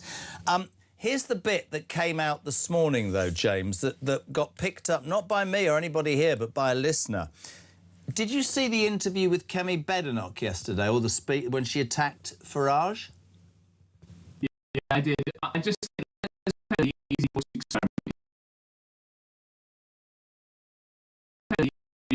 Conservative headquarters, Lib Dem, Green, whatever, and you had the numbers that said, actually, look at this, we've got the voter intentions in, and we think we could win this by-election. Do you think any of those parties would then fail to field a candidate if it meant taking their biggest rival off the playing field? No, obviously not. But I think that at the very least, let's put away this idea that any other party is not standing because it's a farce or anything else. I think it's because they know that Farage would win. Now, you can say this is just classic politics, and I think that's probably quite sensible for them not to go and contest it, so as to try and counter Farage's risky, daring, whatever you want to call it, move. But the idea that it's pure principle to give people less of a choice when it comes to an election seems a little bit silly for me, given whatever party it may be. But it's interesting what Kemi said, and what I wanted to put to you was, she said, I'm not running a candidate in this farce of election about his fishy 5 million. I'll wait for the real by-election after the selection committee. Now, again, I've proven it this hour. We'll talk all sides. That sounds to me like she and others already believe that he's already going to be judged and he's going to be guilty. We looked at the Privileges Committee this morning. It's made up of 6 people, 4 Tories, 1 Labour. No, 4 Labour, 1 Tory and 1 Liberal Democrat. Now, I know Reform's only got 5 seats in the House of Commons, but how is that going to be balanced? It's not going to be balanced. And so I presume Farage thinks if I can get ahead of the game, at least I've got the summer. This is sort of unprecedented, isn't it? Yeah, I think there's two different bits in all of this. You might remember from also the Brexit wars back in the day, there were lots of people pushing for a second referendum, and however awful and undemocratic that might have been, all the people on the Leave side were actually kind of really up for it, because it would be the easiest campaigning slogan of all time. Simply, tell them again. And if this were to happen, I think electorally, Farage would already have spent all that summer going around collecting all those voter intentions and working out and improving his data even more, whilst the other parties hadn't done that. Then he'd be able to say, look, this farce, they're making this happen again, let's go and tell them again, however right or wrong that might be. And the moral to it, I think electorally that would be quite impressive. The second thing I've got a real problem with is this idea that other MPs can gang together, exactly as you say, and kick people who are democratically elected out of Parliament. I think that is constitutionally a very, very bad thing indeed. And you look at some historians who are talking about this on Twitter. There's a great person everybody should follow called George Hours, who's on Twitter, I think, as Capel Loft, named after an 18th century politician, who points out this is the kind of stuff that was happening in the 18th century after the Glorious Revolution, when Parliament was finally understood to be the sovereign power, that MPs would gang together and vote to kick out people who they thought were a threat to their own ability to govern or ability to gain office or anything else. I think it's actually a really dangerous anti-democratic symbol. If you want Nigel Farage to lose, and lots of people do, and I'm sure there are very good reasons for it and against it, then he should lose at the ballot box at the same time, ideally, as everybody else. But every other attempt, whether it was Boris and the Privileges Committee before, or anything else like this, or the ways in which our constitution has been so badly damaged for so many decades now, is totally, totally wrong. And I think it's a travesty. I agree. And it's not, listen, I've said it and I'll keep saying it. If there is any business that I don't know about those monies, then that will be found out. But to me, it strikes, you know, you're going to take 6 months. That suits you all. That's ridiculous. You could name a new licence for people to drink last week during the World Cup game overnight. It shouldn't take that long. It is going to be biased in the people that are in it. But again, the whole premise for me is you've got this man, and nobody seems to have picked up on this as well. He flew in from America on Saturday night. I don't know if you saw this, or maybe it was Sunday night or Monday morning when he said that piece to Sky News, who lied, didn't they, about the journalist going to his daughter's house? But there we go, we'll just drop that in. I wonder if he'd spent time with... I know he apparently had dinner with J.D. Vance, and you wonder how much of this me against the establishment was not encouraged, but discussed out there. I've never seen him so angry. I've never seen him so attacked, not attacked, so affected by something. But this pylon, I mean, just to put this to you, Richard Tice was on at 7 o'clock, James. Some of the information about Generic, Richard said this himself, bank statements, right? Bank statements that The Guardian have had, right?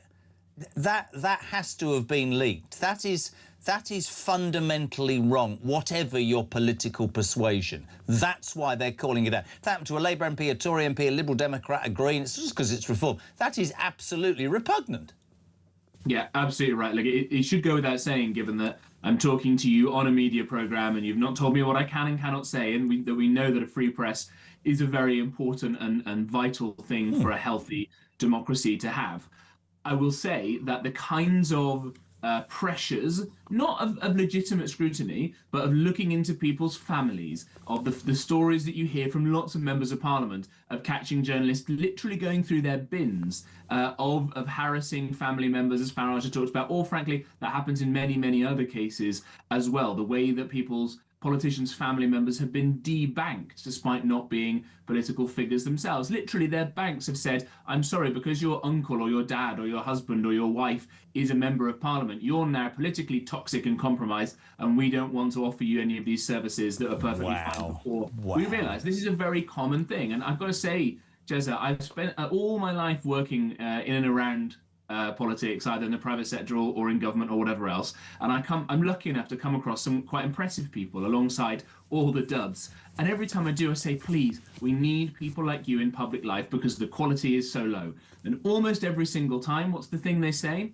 I don't want to put my family through it. I don't want, the fact that I maybe made hard deals in business that were perfectly legal but might be squeamish for The Guardian, or frankly, just I don't want my kids to get bullied in school the way that Farage has talked about his kids being bullied like The reason it resonates with me is it wasn't political, but I had the biggest pylon of any television presenter for 6 months. I had press outside shouting things I wouldn't even repeat on this. I couldn't take my kids to school. My kids were bullied at school. I'm not decrying for 1 minute that obviously something in him snapped. I do think there should be standards. I'd hoped that things were better after Levinson. I wish I had all day with you, but I just want to throw something at you because I genuinely don't know what you say, because I'm not, you know me, bud, we're friends, I'm not a conspiracy theorist at all, but is it not interesting that all of this pile-on, be it against Tice or Generic or Nigel Farage, in all of this that's happening, from the mainstream media, the BBC, all of that, no scrutiny whatsoever on the man who in 10 days, on the basis of 24,927 votes in Makerfield, is going to accede to the biggest and most important job in British politics. That frightens me a little bit. I think it's by design, right? If you don't give them the scrutiny now, or even, and frankly, I think the other political parties who will have all kinds of good stories and bits of compromat and all the rest of it on Burnham, they're going to wait until he gets into office and then they're going to unleash all of it, because that causes maximum damage to his legitimacy, to his ability to govern, and so on. And I think that's why the political parties and others are waiting. The reason the press is waiting, of course, is because Burnham is a kind of new entity in his current form, because he's got different advisors than he did when he was in Westminster and so on. And a lot of those lobby guys need to get the access with him. So they've got to butter him up and say nice things now so that they can get the scoops and get the access. This is a feature, not a bug of the whole system. And one thing I would point out is I had a Twitter conversation with a man called Gabriel Pogrund, who is the Sunday Times investigations editor, and he's the one who's been pushing and leading on a lot of this. And I asked him, in a genuine question, I've known him a long time, why it is that some of the people around Farage are called criminals. And, you know, we had this conversation about how that is relevant as a public interest and relevant to the story and so on. But of course, what is never used then is the fact that, for example, the Labour MP Louise Haigh, who was the Transport Secretary, forced to resign because it turned out she was an actual fraudster, is now an integral part of Team Burnham. Yeah. But every time she's mentioned, she's not called convicted fraudster Louise Haigh, is she? She's called brilliant genius strategist Louise Haigh because they want to get in her good books to find the scoops. And that's how the system works. I couldn't agree more. Are we carrying on here, Christian, or are we going? We're carrying away. Jay, I thought we had to lose you. That's my point. That's my point, and it's very difficult to put it into terms without it sounding. Look, if Nigel Farage, if there's anything about that money that is wrong, that will come out. But as it says on the screen, it does worry me that this almost looks like a free run for Andy Burnham right now. And just one thing, I do have to go, but here's one thing. Nigel Farage last time got 21,225 votes in Clacton and is being told by the main parties he's using that as some sort of, you know, excuse that he's all right.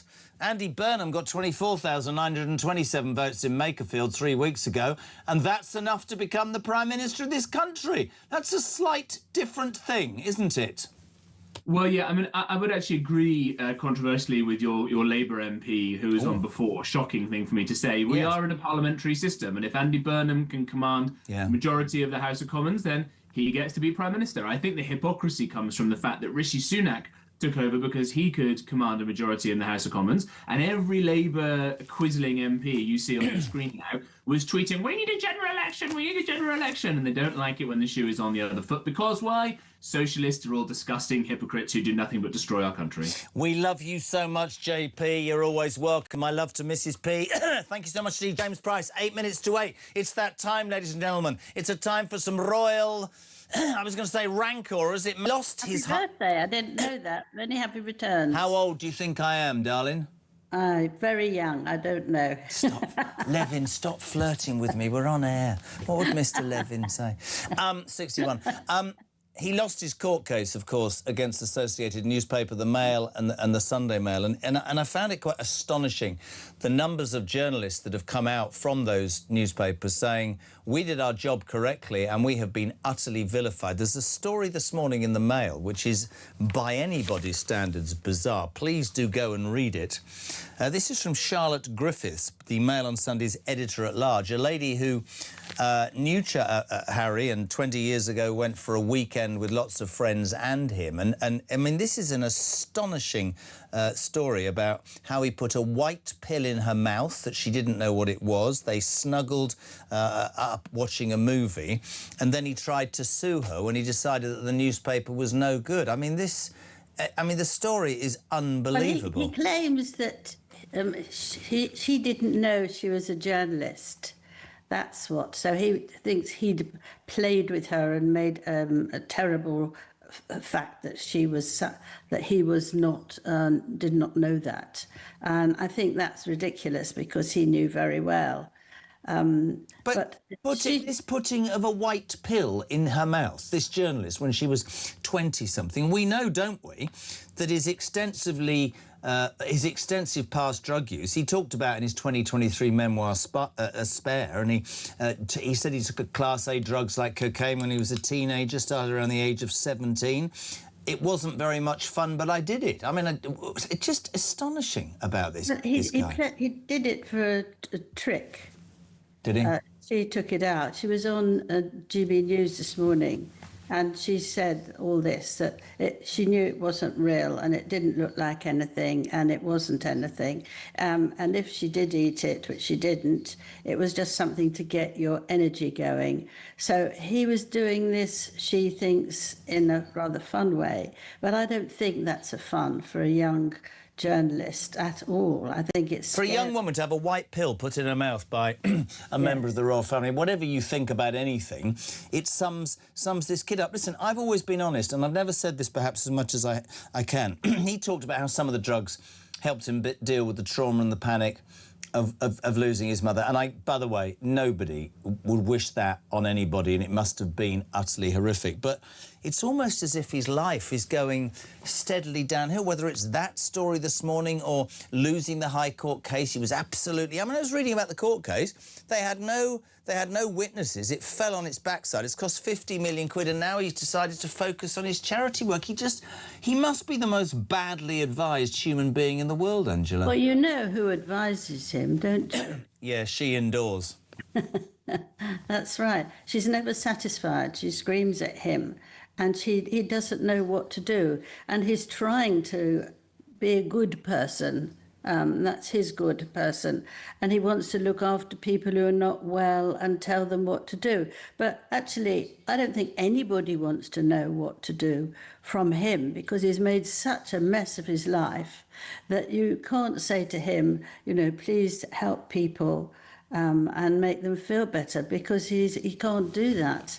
It's almost like he's hell-bent on making the worst set of mistakes in terms of discussions. I mean, you know, the High Court case, in my mind, he was never going to win. His popularity here is in the toilet because he and his wife have played the royal family. And I just don't think he understands how much anger there is, Angela. Well, what it is that he can't understand fact rather than what he feels like. Now, you know, he might feel bad about going into court or someone not letting him have what he wants because he is still royal, which is a nonsense. But actually, you know, for a court case, you have to say exactly what it is. You have to be able to prove it. And he doesn't think he has to, because he's a royal person. And nobody's sort of helping him out of that. But I wonder, all the people who help him with his problems, you know, need to deal with that. But I think they're quite scared of him. Do you think that it's, just very quickly, I mean, he's lost that court case, she and he haven't been here, the security arguments. I don't think he's ever going to be able to come back here and be treated the same. I think he needs to wise up to that, and I think his wife is one of the major reasons for that.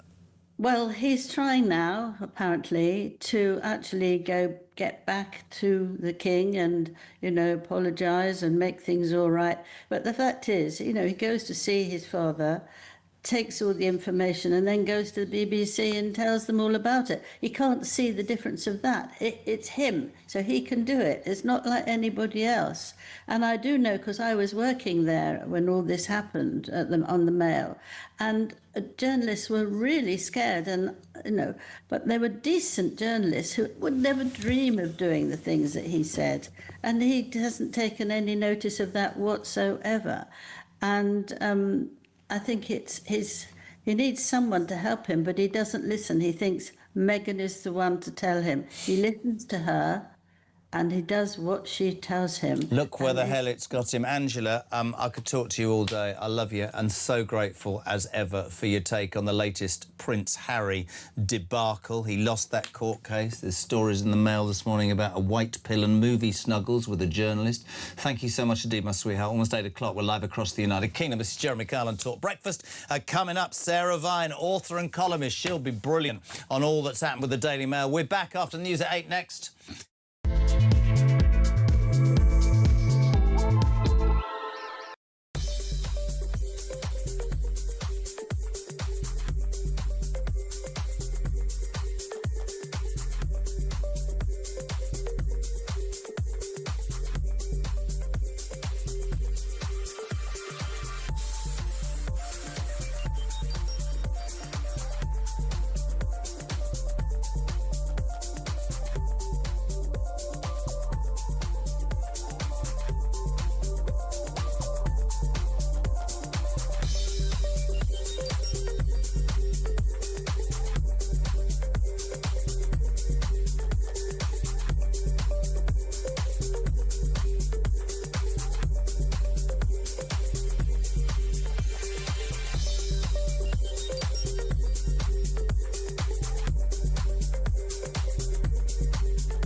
We've got some breaking news that has just come in. TalkSport have announced a brand new partnership in a developing story. We hear they've created So Good Lager right in time for football's big summer. Just in, we're hearing that So Good Lager will be pouring pints across all O'Neill's pubs and some of the best sports pubs across the UK. With the big kickoff just around the corner, you can find out where to get your hands on a fresh pint of So Good Lager at talksport.com/lager.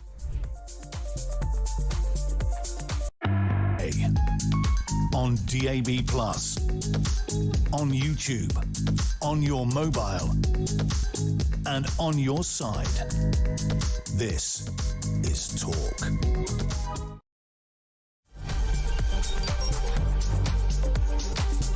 Clacton should be the judges of my actions. This will be a people versus the establishment by-election. It's a chance to stick two fingers up to the entire establishment, to frankly tell them where to go. And that is why I will be putting my name forward to stand in this by-election. I will fight to win. I will fight to continue the political revolution that reform has started. And I would say this to you, the voters of Clacton: if I win, you win. Because if I lose, they win. And we will never, with the two old parties, get the type of fundamental change that we need to fix. Across the UK, on DAB+, on YouTube, on your mobile, and on your side. This is Talk.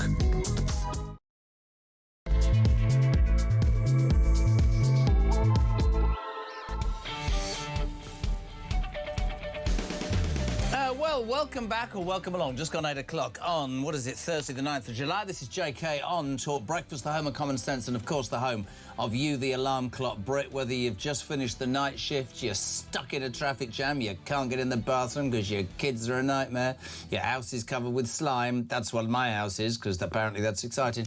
This is your show. Your views on the day's news, always welcome. Can I just be always straight? There's no point in lying. Sarah Vine, a great friend of mine, author and columnist, her plane last night was diverted to another country because of a problem, and now there's no Wi-Fi. So Sarah will be on at some point, either later today or another day. It's always important to do that, but when that gets dropped on you with 5 minutes to go, it's slightly difficult, but we'll make it work. What are you waking up to today? Well, you're waking up to the news that Nigel Farage will be fighting his Clacton constituency in a by-election he triggered with only one, it seems, opponent, which is Count Binface. The other major parties, the Tories, Labour, the Liberal Democrats, and indeed the Green Party, have said, we're not taking part in this farce. It's a complete farce. We're not taking part. That's the way it is. Nigel Farage has said that's a complete contempt for the electorate. What you're saying is there will be people in the Clacton constituency who don't support me. Who are they going to vote for? This was him. We're going to play it all to you. This was Nigel Farage yesterday speaking to Sky, which is quite ironic, in Clacton. Have a listen. Number one, I have nothing to apologise for at all. I haven't broken the law in any way at all, and I'm firmly of the belief, backed up by strong legal opinion, that I have not broken Parliament's rules either. However, as a result of constantly being referred and complained about, it now would appear from the media pylon and from the political party pylon that I'm guilty of virtually everything. I'm being painted out to the people in this constituency, frankly, as being a crook. Well, I'll tell you what, I don't think Sky News or anybody else should be my judge. I think the voters here in Clacton should have that opportunity. And as for the other parties, you know, the Conservatives got over 30,000 votes here in 2019. They don't want to stand. They know, well, you know why? Because they'd lose and lose badly.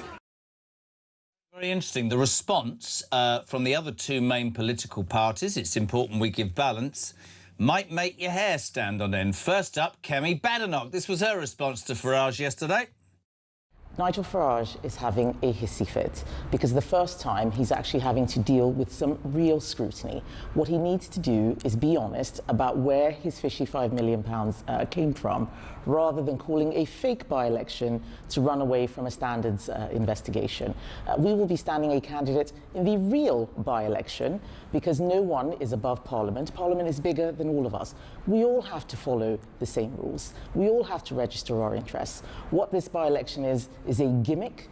This is him wanting to make everything about himself rather than his offer to the country at a time when we have a defence crisis, a retiring Prime Minister, so much change and turbulence. Conservative Party is the only party that's actually focused on the issues that matter to people.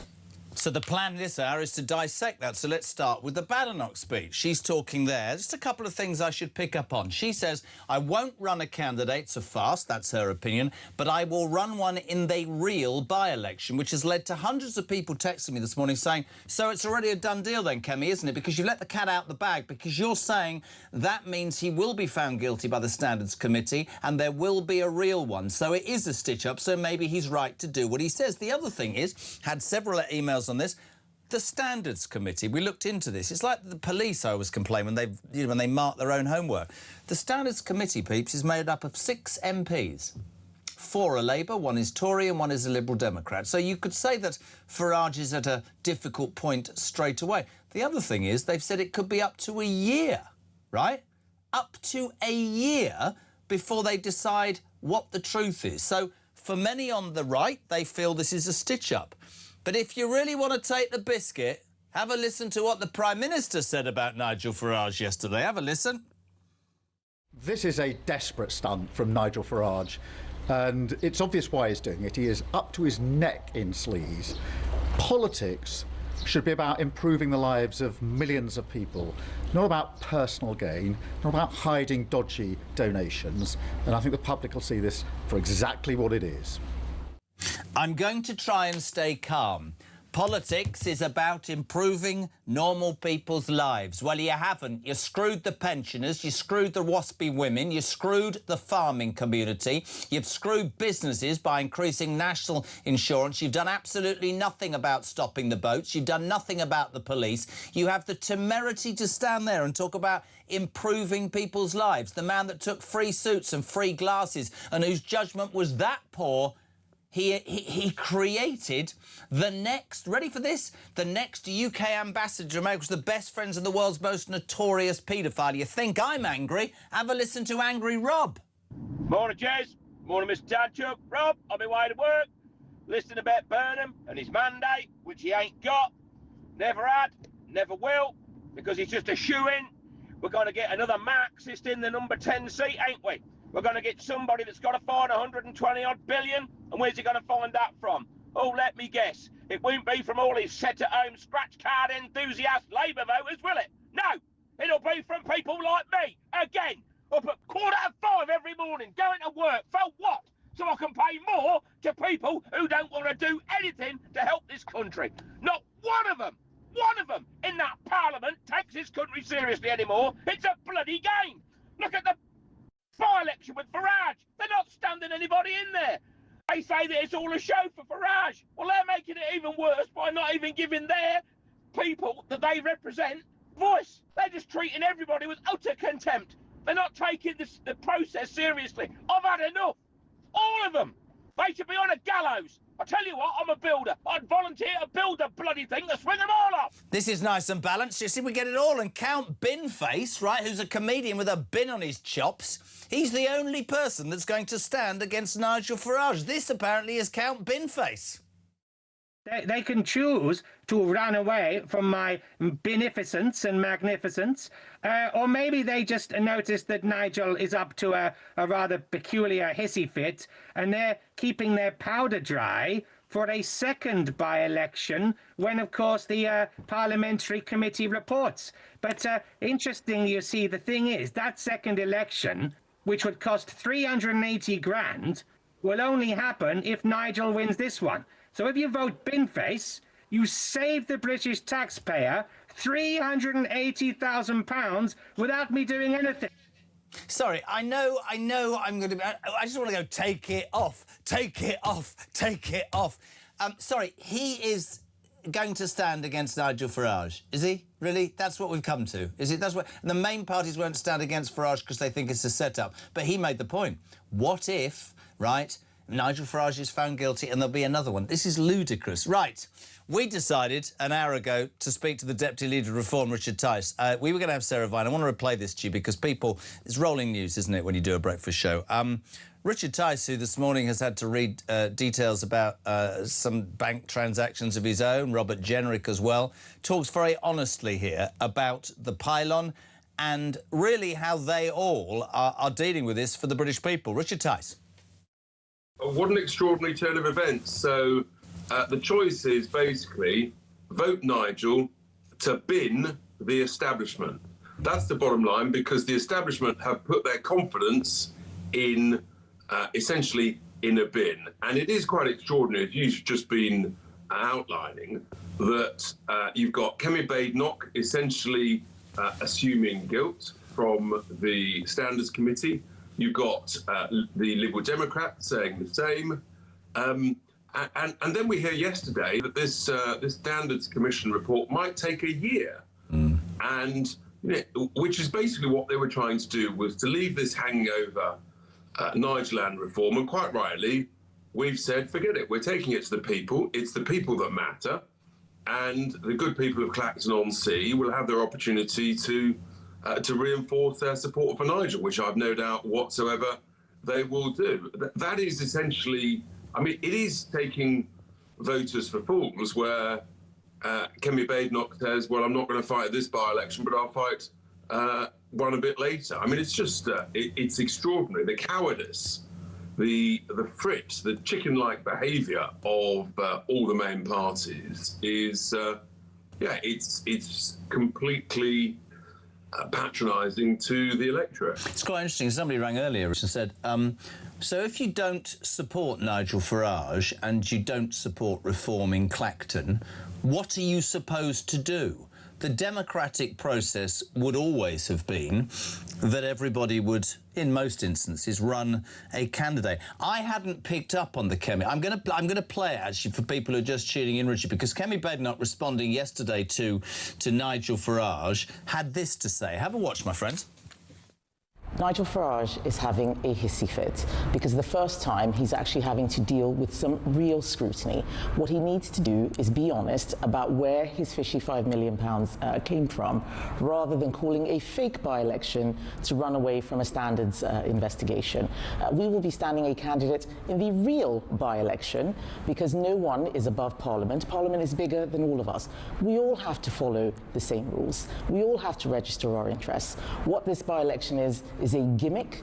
This is him wanting to make everything about himself rather than his offer to the country at a time when we have a defence crisis, a retiring Prime Minister, so much change and turbulence. Conservative Party is the only party that's actually focused on the issues that matter to people. Richard, I'm always honest, and I hadn't picked up when I first saw that this morning, but many people picking up on what she said, you know, that the real election, does she know something? We've talked about the Privilege Committee. Fishy $5 million. Listen, I've said very honest, you know, I'm straight with you, you're straight with me. I don't know about any of that. What I know is, and actually the one thing I wanted to ask you, have you, I know what you probably will say and don't want to say, but have you been surprised in any way by the magnitude of the pylon? We've heard stories about Robert Jenrick. There was some stuff about you yesterday. I know you don't want to get into that, but have you been surprised by the weight of the pylon, Richard? Look, we always knew that the establishment would come after us, but the way they are doing it is, and the coordination of doing it is quite extraordinary. And you've got the pylon against Nigel. You've got Kemi Badenoch there essentially denying traditional British rules, which are you're innocent until proven guilty. In her words, you're guilty until we say you might be innocent, and that's what the Lib Dems have done as well. Yeah, all of a sudden the pylon against Robert, the pylon against me, literally criminality taking place at the heart of our most senior crime agency, releasing bank statements and details of private bank conversations between me and my bank manager. I mean, this is all, you know, they are literally now quite happy to break the law in order to try and attack reform and senior people. And look, we're tough, we'll ride through it, because actually every day I get stopped on the street by people who say, please don't let them get you down, please keep battling on, you're the last hope to save the country. And that's why, despite all of the stuff, we're still leading in the national polls. And the real question, the real scrutiny should be put on the coup that is going on, where someone is going to rock up to number 10 on the basis of 25,000 votes. And I agree with that. And listen, there is no scrutiny whatsoever. We don't know what he stands for. We've got no idea about his positions on defence, on foreign affairs, on the economy, on immigration, on how he's going to stop the boats. Who is this bloke? Andy who? Story won't go away. 8:20. We're live across the United Kingdom. This is Jeremy Kyle on Talk Breakfast. Thanks for tuning in. 0344 499 1000. Let's go to Gwyneth. Anne, good morning. You're on Talk Breakfast. Good morning. Just listening to everybody, a thought. If the powers that be that can check Farage's bank account, will these people scrutinise Starmer's account from when he became Prime Minister to when he leaves his post? Look, I have to say this. I've tried to say it correctly all morning, OK? There is no way that I would support or condone any MP from any political party that does anything that breaks the standards that MPs are set to follow. Fact. Keir Starmer, listen, is a... I mean, let's be honest. He was talking yesterday about legacy. Today, a group of MPs have found out that his decision, or agreed that his decision to bring in Mandelson was the biggest mistake any Prime Minister's ever made, followed by a review by the Department of Work and Pensions that he's in charge of that said that his disability benefit was unfit for purpose. I think Starmer has many questions to answer. I also think Kemi. I mean, I said this to you. I said this all morning. Kemi Badenoch said, I'll wait to run a candidate in the real by-election. So it's almost as if they all know that Farage is going to be found guilty. Now, can I just say it again? If Nigel Farage has done something wrong and he's found guilty, I'll be the first one. But it does seem, the timing to me, Anne, is astonishingly weird. Because as we are about to have a man who's just been elected by 25,000 people in Makerfield to the highest job in the land, nobody is scrutinising Burnham at all. They're all scrutinising reform, and that's a very interesting point, don't you think? Yes. Brilliant. Well done, Anne. Thank you very much indeed. 8:20. Jez, how can Keir Starmer make the final of the World Cup on the 19th of July bank holiday? It's a Sunday. The bloke's a muppet, says Mike in Devon. No, he's going to make it, I guess, maybe the next day or another day. Hey, Jez, a great show as always. If Ben Face was to win, would he be allowed to wear the bin in Parliament? It'll fit in well there with some of the complete rubbish. Nice. Roger's in Chichester. Morning, Rog. How dare that Labour MP Noah Lawyer and state that pensioners had a massive pay rise when Reeves, the thieves, proceeded to tax it, neutralising any bloody advantage. Great show, says Kevin East Kirby. Pithy. Those lefty apologists, they pithy me off the whole time. Very good. Morning, Jez. Well done for a brilliant interview with Noah Law, a somewhat ironic name for a Labour politician. The hypocrisy of that party makes me sick. I'm absolutely disgusted with the gutter politics currently being shown by the Tories on social media. Childish and pathetic. Angry Jan in Cambridgeshire. JK, what will happen if Bimface removes the bin and turns out to be Mandelson? Yes, that's fantastic. Morning, Ken. Morning, Jezza. Ken here. 4:20 a.m. alarm clock. Brits. Who do these people think they are? Kemi Badenoch talks about Farage having a hissy fit while she goes and has one of her own. And as for no one being above Parliament, I'll tell you who's above Parliament, Mrs. Badenoch. We are. The people are above Parliament because we can get rid of you anytime we choose or at an election. My God, the brass neck and arrogance of these people make me bloody sick. Cheers, Jez. Cheers, fine. Thank you very much, Dino. 344 499 1000. Let's cross now to Westminster to speak to the Shadow Secretary of State for Work and Pensions, Helen Whately. A very good morning. How are you, Helen? Good morning. Very well, thank you. As it is your job, let's start with this astonishing story this morning. a major review for the Department of Work and Pensions has said that the disability benefit system is unfit for purpose and discourages work, which is what we've all been saying for months and months, and yet Starmer presumably has no idea about this when he runs around the place saying, "What will my legacy be?" Well, this is an absurd situation that they've been in power for 2 years, and we've just had the report coming out of this review, which all it does is set out problems with the welfare system. There are absolutely no answers, no solutions, and no plans to make any savings. Yes, we all know the welfare system is broken. We know it's not working. We know that we need to bring down the welfare bill. But as far as we can see from this report, what this report is actually saying is when they say it's broken, what they mean is it should be easier to get benefits and the system should be more generous. That is simply the wrong answer. Do you think, Helen, that there is more of a need for a debate that says that a system, a welfare system that, I mean, I and millions of people would support paying into, because I think the very concept of wanting to help those who can't help themselves is fantastic.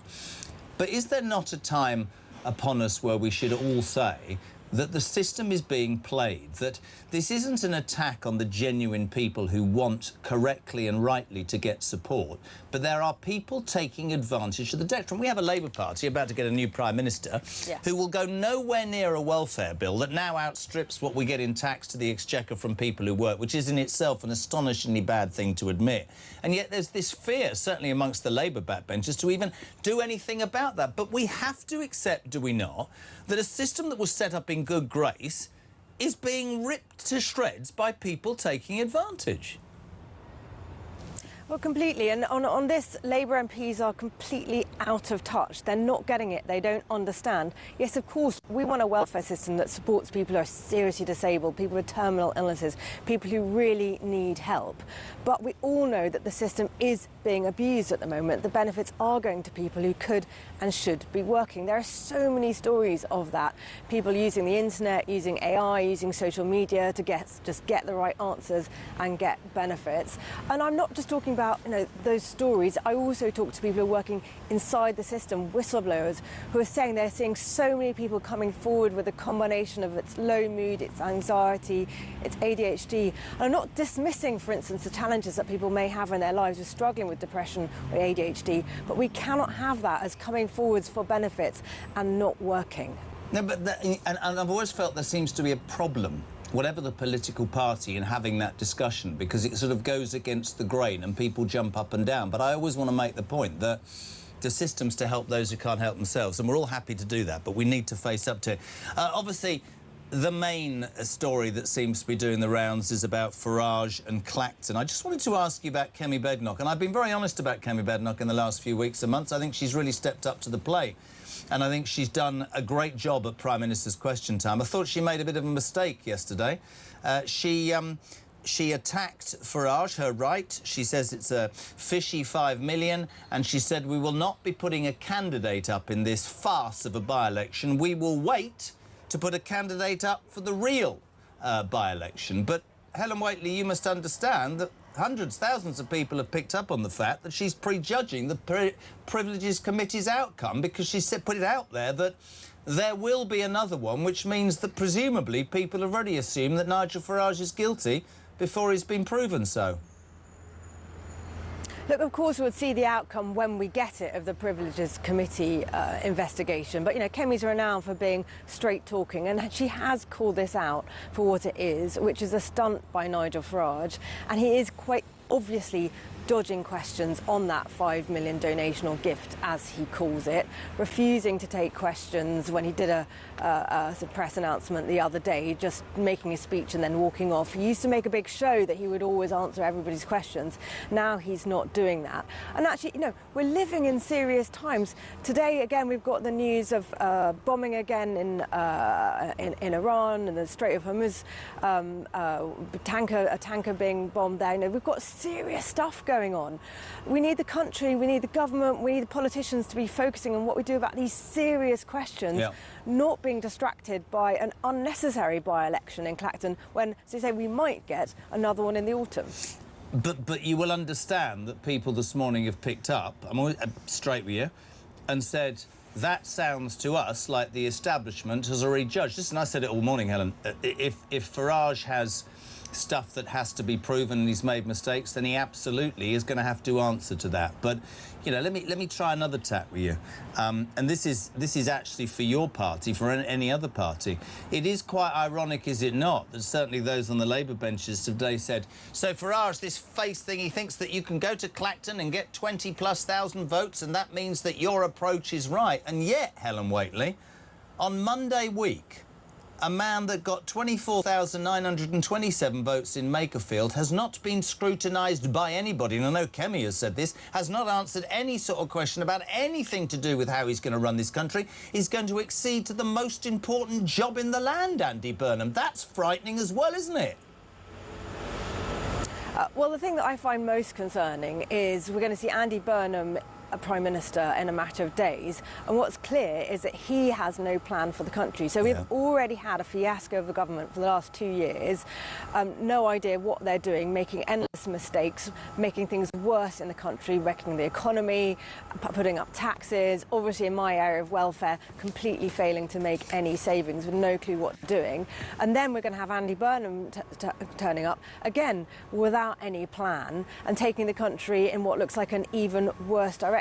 This is a very serious situation to be in a country where, you know, we so badly need a strong sense of direction. We so badly need leadership will take a grip on the problems that we face. We so badly need leadership which recognises that businesses are the key to our economic growth and our prosperity as a country, and that's willing to make savings from the welfare state and invest in defence. We need all of these things, and Labour appears to be completely unable to do any of that. And it's interesting, isn't it? Because, you know, we've had the discussion repeatedly. You're always good enough to come on. You know, the Tories became, in many people's minds, toxic. You, Kemi, and your colleagues have tried to move the party on, and certainly she started to resonate with voters and callers and listeners to this show. But it's quite frightening, isn't it, to think that Keir Starmer won a 180+ seat majority with no plan whatsoever. In fact, the person that was employed by him, Sue Gray, for the first 100 days, had gone by the first 100 days, day 93, I think.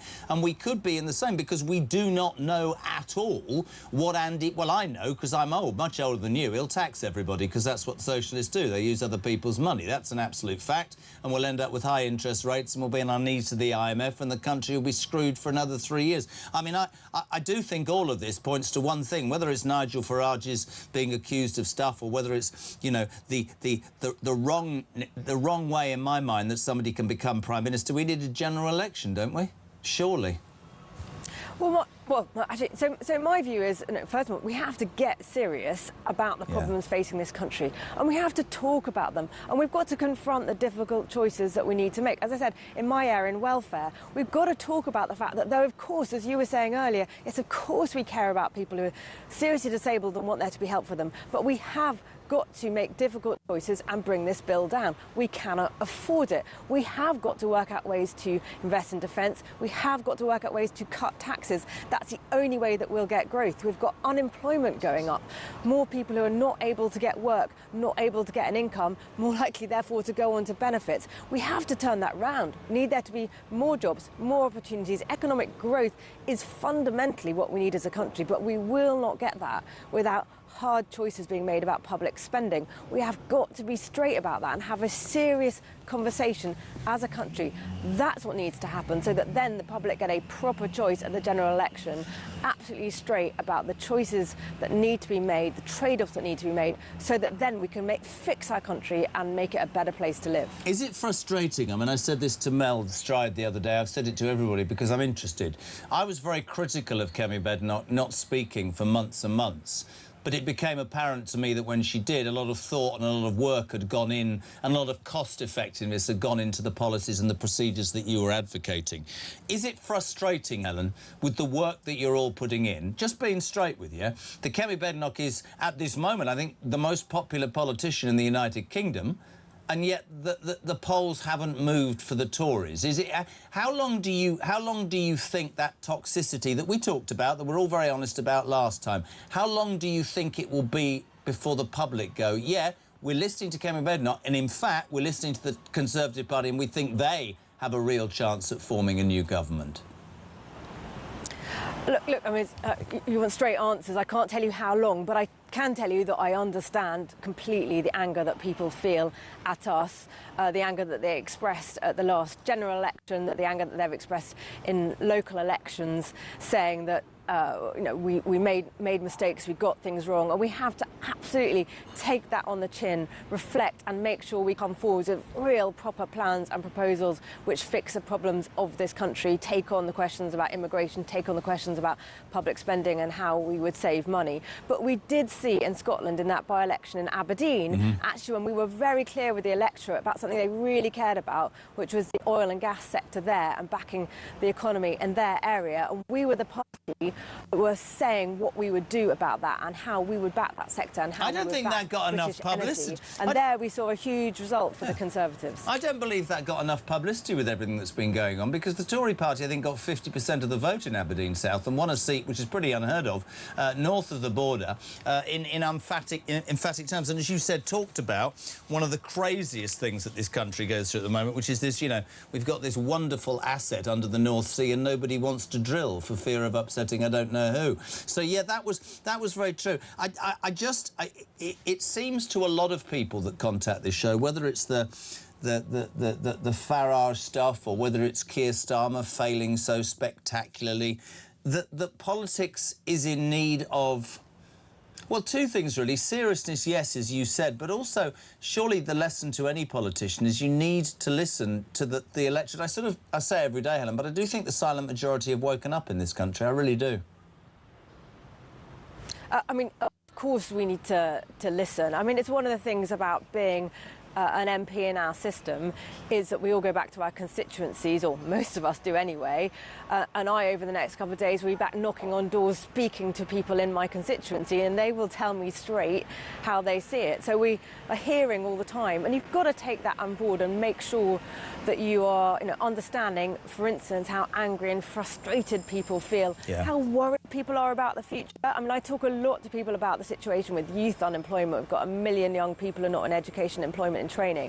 I talk to some of them, I talk to their parents, I talk to their grandparents saying, we're really worried about our kids. How are they going to get jobs? I mean, this is already a worry, and I think we're only going to see this grow in the months and years ahead as the situation gets worse with unemployment under Labour. People are really worried about this. We have to talk about the economy. We have to talk about defence because of the global threats we face, and we have to talk about the economy. Brilliant. I never thought, Helen Whately, I'd be asking you this final question, and it is a final question, but it's been sent in by about 100 people. If Count Binface happens to win the Clacton-on-Sea by-election, do you and the Tory party think he should be allowed to wear the spacesuit and the bin on his head while sitting in Parliament? I was wondering where you were going to go with this question, as you said. No, I don't think he will be able to wear a bin on his head in Parliament. You have to wear certain dress in Parliament to show respect to the electorate who have entrusted you to do that job. And that includes, for instance, wearing a jacket like I'm wearing today. So no bins on heads in Parliament. Great to have you on. Thank you. We're always grateful to the Tory party. They put somebody up every morning. CCHQ. Helen Whately, Shadow Secretary of State for Work and Pensions, on the day that a report said that the disability benefit system within the DWP is an absolute disgrace. 1 week, I think, 10 days until Starmer finishes. And people are saying to me, what is Starmer's legacy? I'll tell you his legacy. 5, 4. Do you remember that with the fireworks? Even that was a damp squib. See what I did there? Morning, Steve. Morning, Jezza. Steve from Basildon. On my way to work again. So let me just get this right. We've got essentially an election happen, a by-election happen. It's been set up for one man to win. Everyone's calling it a farce, and no one really takes the legitimacy of it. However, the impact of it could be huge. Clearly, I'm not talking about Nigel Farage here. I'm talking about Andy Burnham. So the Labour Party saying that Nigel is running a farcical election just to prove, or just to run away from the Standards Committee or the Privilege Committee, when actually what they've done is have a man in Josh Simmons stand down to allow Andy Burnham to run, for him to have a clear pathway to the Prime Ministership. We've had the Prime Minister resign, in which he would say that he would also run as a candidate, and now he is not going to, which also allows, by the sounds of it, which also allows Andy Burnham a straight through path to becoming Prime Minister. I don't quite get where Labour or the rest of the Union Party get off here. Absolutely crazy. Cheers.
Current affairs, international news, letting criminals off while sending... Oi! Oi! You shut up. I'm trying to record something. Stand by for 3 powerhouse hours of breaking news, challenging views. I don't give a flying damn about international law. I think people will viscerally reject this.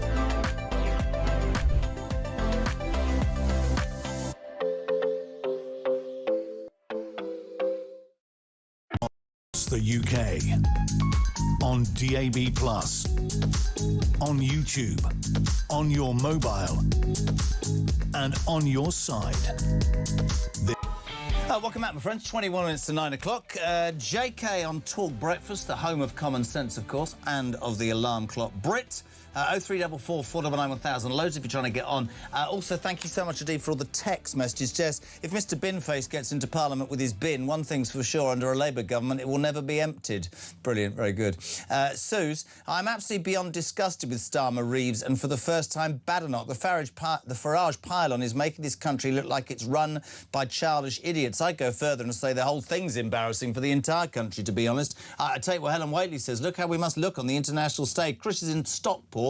Why is it a joke if Farage stands on his own in Clacton, yet it's OK for Burnham to stand on his own for PM in a leadership contest, and it's absolutely no joke there? Can someone ask these Muppet politicians? What a fantastic text that is. Whatever your political persuasion, whether you're pro-Farage or pro-Starmer or pro-Badenoch, yeah, so this is a farce election. Does that not make the prime ministerial election, which closes nominations today, as a farce? Keep saying it. Just shy of 25,000 people voted in Makerfield democratically to elect Andy Burnham. On the basis of that, he's going to be the next Prime Minister. Wow, that's really good. Well done, Christopher Drinkle. What a great name that is. Drinkle. Christopher Drinkle in Stockport. What rhymes with Drinkle? Winkle. Don't start. Farage doesn't need to be an MP to lead Reform, and Reform doesn't need him to be an MP to win the next election. If I was him, I'd just sit and wait. Interesting. Simon. Jez, what is Kemi talking about when she says that Farage needs to be honest about where the fishy 5 million came from? We know where it came from. Christopher Harborne. That's not the issue. The issue is it should have been declared, says Nicola in Norfolk. Andrew in Thatcham. Starmer will be remembered as the greatest Prime Minister the UK has seen. In his own head. When in reality he's the worst in living memory, and remembering Blair, that's quite an accolade. Tash is in Bexhill. Nice place. Good golf course there. Noah Law, this was the Labour MP who was good enough to come in last hour, said people will perceive a stitch-up. No, it really is precisely that, a stitch-up. The two-party system doesn't want you to have any alternative. Thank you, Stephen in London. Sorry, Tash. It's been a wild week. Someone's lost their dignity, someone else has lost their bin, and the nation's lost the plot. Thank goodness talk makes us smile. I'm not sure we're supposed to make you smile. I get criticised for... Some people say to me, you can be sometimes flippant. Yes! Because it's so goddamn depressing doing this job, and it's so goddamn depressing reading the news every single day in a sort of straight voice. Otherwise, I go mad. Sorry, just I'd say it. Carol's in Essex. Morning, Jez. I'm politically homeless. I was impressed with Kemi, and I was going to become a member of the Conservative Party. After the last few days watching the attack on Farage, I've changed my mind. Frankly, I'm disgusted with a lot of them. Now, that is something that all politicians of all persuasions have to begin to understand, because that by many is seen as the truth. Good morning to Michael in Henley. Morning, Jez. I hope Nigel sues people like Davey who have defamed him by saying he's up to his neck in sleaze. Don't know. Chris, when are people going to wake up and see what Labour is doing? This party hate our country and they hate the people who don't vote for them. They are punishing us and intend to leave a huge mess when they eventually get kicked out. The more we rail against their leadership, the more cantankerous they become. Chris Dully, great name. Just remember this, right? Whether this was Labour or indeed the Tories as well, 4.7 million people. 4.7 million people were only allowed to vote in the last local elections because of something Reform tried to do. You could say that's undemocratic. There's all sorts of criticism you could field at anybody. Zarina, bless you. I've got to go to work now, but can I just say a big hi? And thank you to you and your wonderful team for getting us fired up in the mornings. Just saying it as it is. Kev, good morning. McGarrigiggle. What is this? Is this the half an hour of funny surnames? Do you know what they used to call me at school? Kyle Pile Hemorrhoid. Thought I'd drop that in. Honestly, I think we've moved past the banana republic phase and we're heading straight into a dictatorship territory. Think about it. They've basically engineered a vacancy in Makerfield to bypass a real public scrutiny just so they can install Burnham as the next man up. When the party machine can just swap out leaders like this without a general election, the voters are basically irrelevant. It's starting to look like a managed state where the result is decided before we, says Kevin Marlborough, even get to the polls. This is good. Graham in Sussex. Surely there could be a third vote in Clacton if we get a general election in 6 months' time. Maybe Clacton will become the most famous constituency in the land for having... Mastermind question. What constituency once had 47 general election, by-elections in 12 months? Clacton. Finally, morning, Jez. How did the dads race go? I would say better than this government and opposition. Yeah, sports day yesterday. Mid-div is all I'm saying. A couple of men fell behind me. One guy in spikes was in the distance as I stumbled towards the winning line. 0344 499 1000. Let's say a very good morning. And keen to do this, actually. So John Curtis is the polling expert. I wanted to see what the furore of the last couple of days has done for the opinion polls across the UK. So, John, good morning. Good morning to you, Jeremy. Well, there's the question, my friend. What has happened? The furore over the Farage resignation, Starmer on the way out today, nobody standing up for Burnham, no scrutiny. He's going to sweep into Downing Street. What's your take on all of this, Sir John?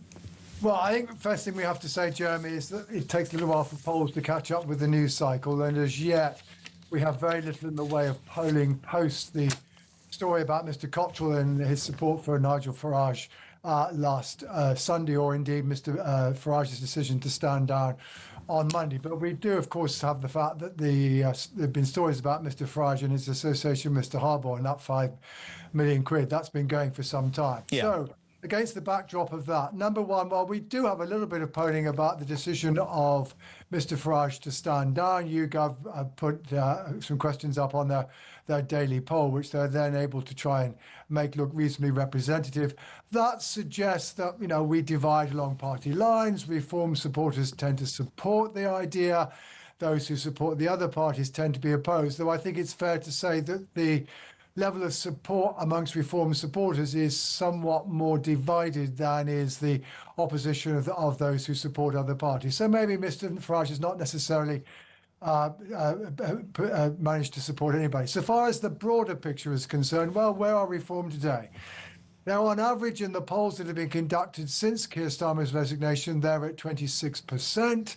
Now, they've been running up between 26 and 28% basically since March, since the Harborne story first broke. So it's not clear so far that any of this has had any significant impact on Reform standing, although Reform standing is lower than it was in the autumn of last year. So far as Mr Farage's personal ratings are concerned, well, I've been through the various ratings of the various companies. For the most part, his net rating, which is in negative territory, but that's true of all of our politicians because they're all leading minority parties, but his net rating doesn't seem to have changed a great deal, except for one company, Ipsos, which does have his net satisfaction rating much lower. But amongst those people who supported Reform last year, that still leaves him at plus 80. And I think you have to remember that Mr Farage is a bit of a Marmite politician. Yep. Many of those people who support other parties really don't like him, but he is still very popular amongst those who do. So I think so far one has to say that so far as the broader political picture is concerned, the Farage-Farrago It's not really had much impact. So far as the resignation of Keir Starmer is concerned, well, that's not really producing much in the way of a benefit for Labour. We had 2 polls yesterday putting them third. If you take the average of the most recent poll of those pollsters who have polled since Starmer's resignation, Labour are now at 21. That is up 1 point on where they were immediately before Keir Starmer's resignation. So it's a reminder, Jeremy, all these media stories, all these dramatic political developments, they don't necessarily change the political weather. It's interesting. I mean, we talked about a Burnham bounce. Obviously, he has been sort of parachuted in. We've talked today on the show about, does he have a mandate, 25,000 people in Makerfield? Well, that's the system. That's the system. There's a correlation, isn't there, between Andy Burnham justifying getting into number 10 on the basis of 25,000 people in Manchester voting for him, and Farage believing that if 20-something thousand people vote for him in Clacton like they did last time, that tells the media and everybody else that the people are with him against the establishment. There's a correlation there. The Burnham bounce, do we expect that to materialise, or is there I mean, one thing I'm picking up is a general cynicism, an increasing cynicism about politics in general. That seems to be ebbing its way back. Oh, right, sure. Well, that's been with us for quite some time. And indeed, you know, I mean, one of the we've got all these rules designed to try and ensure that politics is transparent, that MPs are honest, that parties get their funding from the right sources. But what these rules do is that they end up creating tripwires for politicians potentially to fall over. And the truth is that when politicians do fall over these, either knowingly or unknowingly, it does get a great deal of media attention. And I've had to be honest, I've long since formed the rule that the more we tighten up our politics, this doesn't necessarily contribute to greater confidence in politicians, because it creates these stories about ways in which politicians are seemingly in some way or another on the make, or getting secret sources of funding, etc., etc. And on the Burnham bounce, well, I think the answer is we now wait to see what happens when he becomes Labour leader on July the 17th, as now seems inevitable, and Prime Minister on the 20th.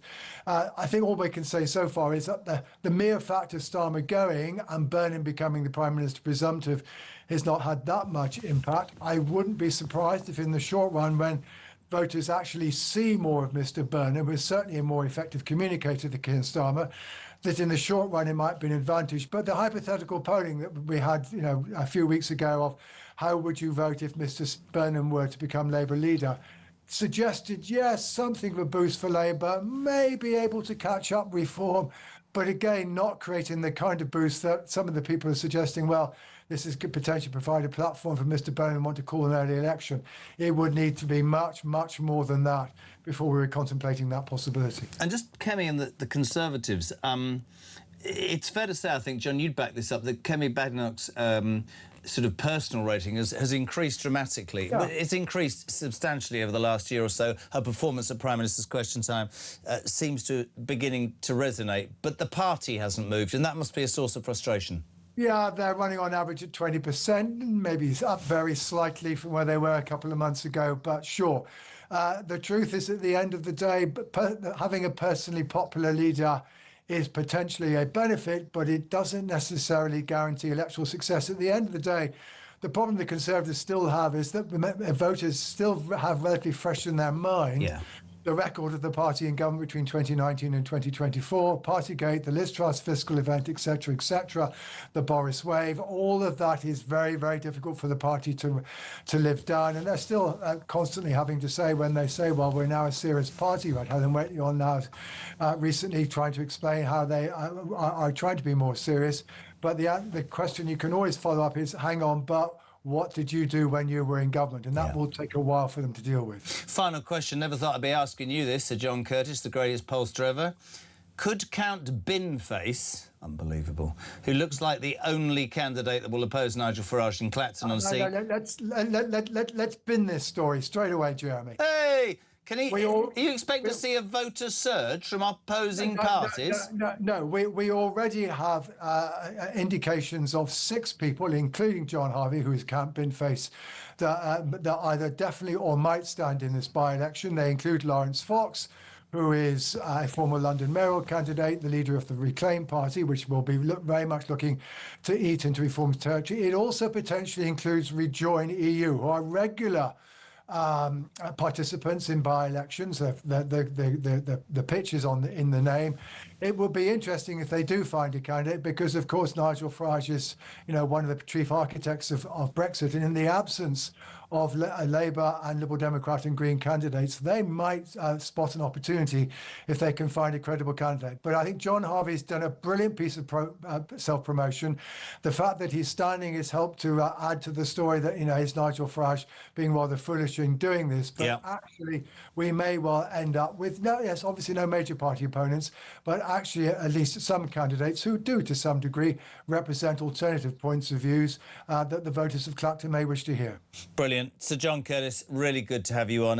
He is the legend, ladies and gentlemen, Professor of Politics at the University of Strathclyde and polling expert. Always great to have you on Talk Breakfast. 7 minutes to 9 o'clock. In the next hour, Dan Hodges from the Daily Mail. Be really interesting to see his take. Great piece in this morning about the current political situation. Also, we'll do some sport before the news at 9. Back in 3.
Across the UK, on DAB+, on YouTube, on your mobile, and on your side.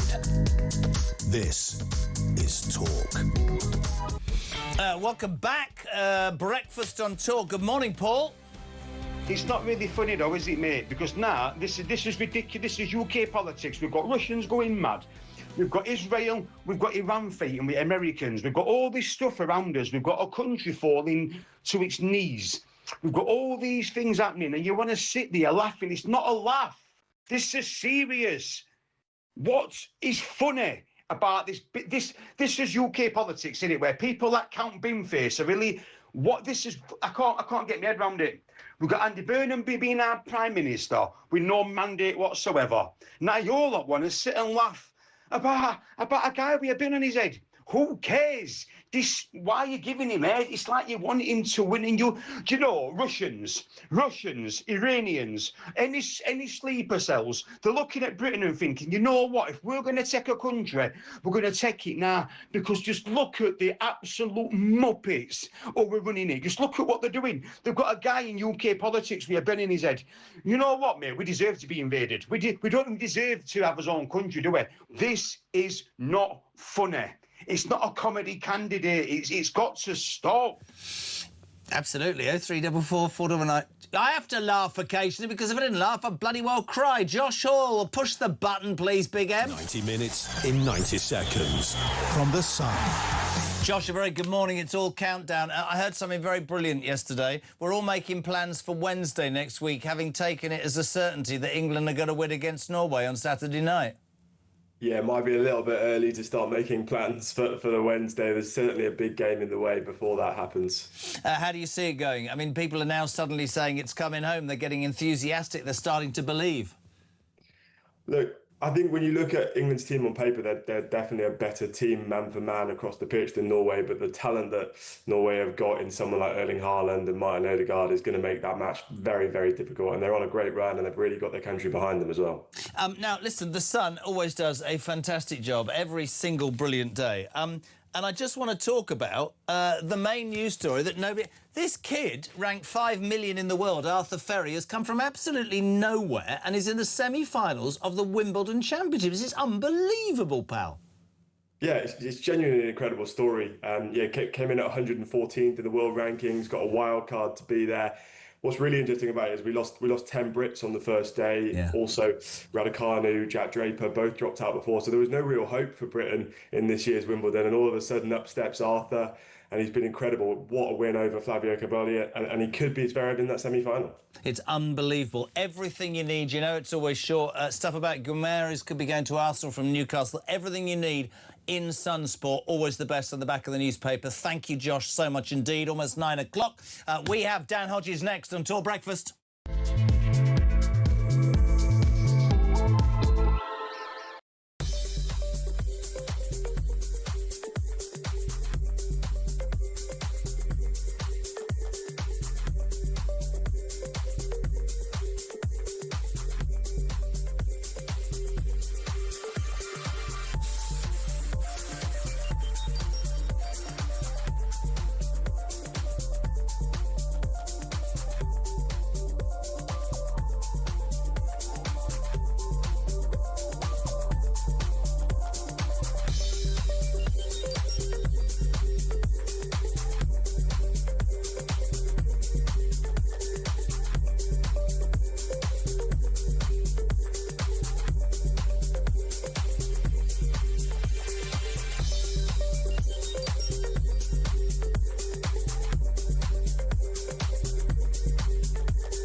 Welcome to Down the Local, the show that goes from pub to pub across the country, speaking to the punters about the subjects driving us all nuts at the moment.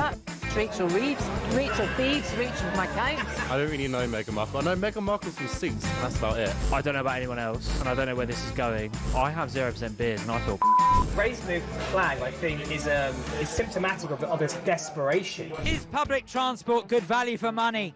No, it isn't. You really don't like speaking to people. UK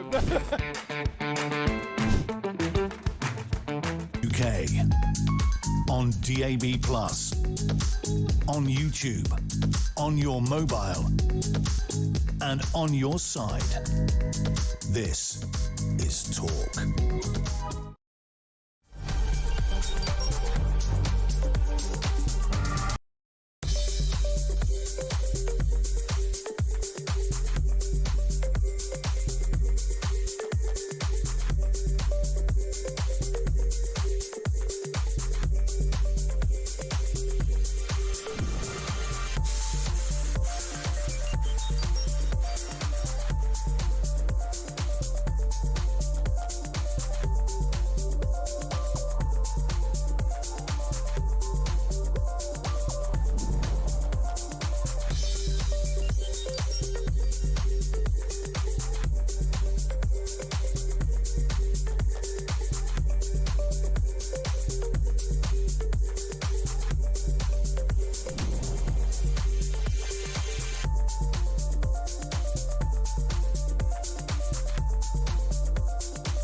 across the UK, on DAB+, on YouTube, on your mobile, and on your side.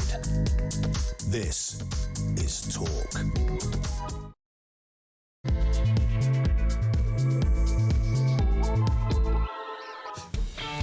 Welcome back, my friends. Just gone 9 o'clock. We're live across the United Kingdom. Mr. Jeremy Kyle on Talk Breakfast. Thank you for tuning in. Julia is here from 10, Ian from 1, and Kev O'Sullivan with Drive Time on the Home of Common Sense today. What are you waking up to? Well, this big story about Farage and Clacton. I'm resigning my seat. I'm going to stand. And the Uni parties say, we're not doing it. He says that's undemocratic. Everybody else jumps in and has an opinion. Where did it all start? Yesterday, Sky News interviewed Nigel Farage whilst he was out and about in Clacton, where he is fighting an election campaign where he could potentially just be facing a man called Count Binface. This was Nigel Farage yesterday. Number one, I have nothing to apologise for at all. I haven't broken the law in any way at all, and I'm firmly of the belief, backed up by strong legal opinion, that I have not broken Parliament's rules either. However, as a result of constantly being referred and complained about, it now would appear from the media pylon and from the political party pylon that I'm guilty of virtually everything. I'm being painted out to the people in this constituency, frankly, as being a crook. Well, I'll tell you what, I don't think Sky News or anybody else should be my judge. I think the voters here in Clacton should have that opportunity. And as for the other parties, you know, the Conservatives got over 30,000 votes here in 2019. They don't want to stand. They know, well, you know why? Because they'd lose and lose badly. Kemi Badenoch responded to Farage yesterday. This is what she had to say. Have a listen. Nigel Farage is having a hissy fit because the first time he's actually having to deal with some real scrutiny. What he needs to do is be honest about where his fishy £5 million came from, rather than calling a fake by-election to run away from a standards investigation. We will be standing a candidate in the real by-election because no one is above Parliament. Parliament is bigger than all of us. We all have to follow the same rules. We all have to register our interests. What this by-election is a gimmick. This is him wanting to make everything about himself rather than his offer to the country at a time when we have a defence crisis, a retiring Prime Minister, so much change and turbulence. Conservative Party is the only party that's actually focused on the issues that matter to people. We'll be talking to Dan Hodges in a tick, talking to him about Farage and Kemi Badenoch. Just want to make the point, loads of people have responded this morning, hundreds, a lot saying if he's done anything wrong, he's got to face the consequences. Others saying it's establishment stitch up. But many of you picking up something that I missed, which is that Kemi Badenoch said, I will stand a candidate in the real by-election. Many people texting me and calling me and going, so she's presuming already that he's guilty because the Privileges Committee is made up of 6 people, 1 Tory, 1 Liberal and 4 Labour Party. So why would she be saying that? But whatever your thoughts on this, this show is about balance. And as we very soon are entering a by-election, then it is only fair, right and proper that the only other person who at this moment is standing against Farage, Count Binface, has his say. Morning, Binny. They can choose to run away from my beneficence and magnificence, or maybe they just noticed that Nigel is up to a rather peculiar hissy fit, and they're keeping their powder dry for a second by-election when, of course, the parliamentary committee reports. But interestingly, you see, the thing is, that second election, which would cost 380 grand, will only happen if Nigel wins this one. So if you vote Binface, you save the British taxpayer £380,000 without me doing anything. Welcome to CBBC. No, I'm joking. Welcome to Talk. Just a voice note quickly. Wayne, good morning. Good morning, Jezza. So, Parliament, gaslighting us again, mate. One rule for them, one rule for us. They expect us to go through society accepting people who identify as cats, and they expect us to accept that a man can be a woman and a woman can have a penis, right? They want us to follow by them rules. Then I'm sorry, but if Binface wins, he gets to keep his bin because he identifies as a bin. I agree he should wear a suit, smarten up a little bit, but if he identifies as a bin, who are they to say that he's not a bin? You know, it can't be both. It's got to be both ways, my man. Do you know what? I'm going to move to Clacton, register to vote for Binface, just so he gets in Parliament, and then we can all have a massive campaign that Binface gets to where he's been.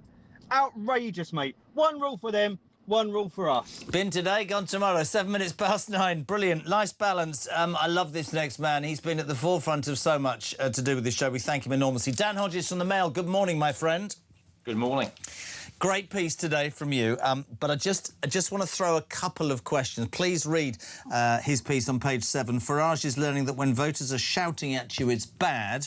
When they're laughing at you, it's over. Tried to put all sides this morning. Let's start with your view of an election, a by-election that he says Farage is deadly serious.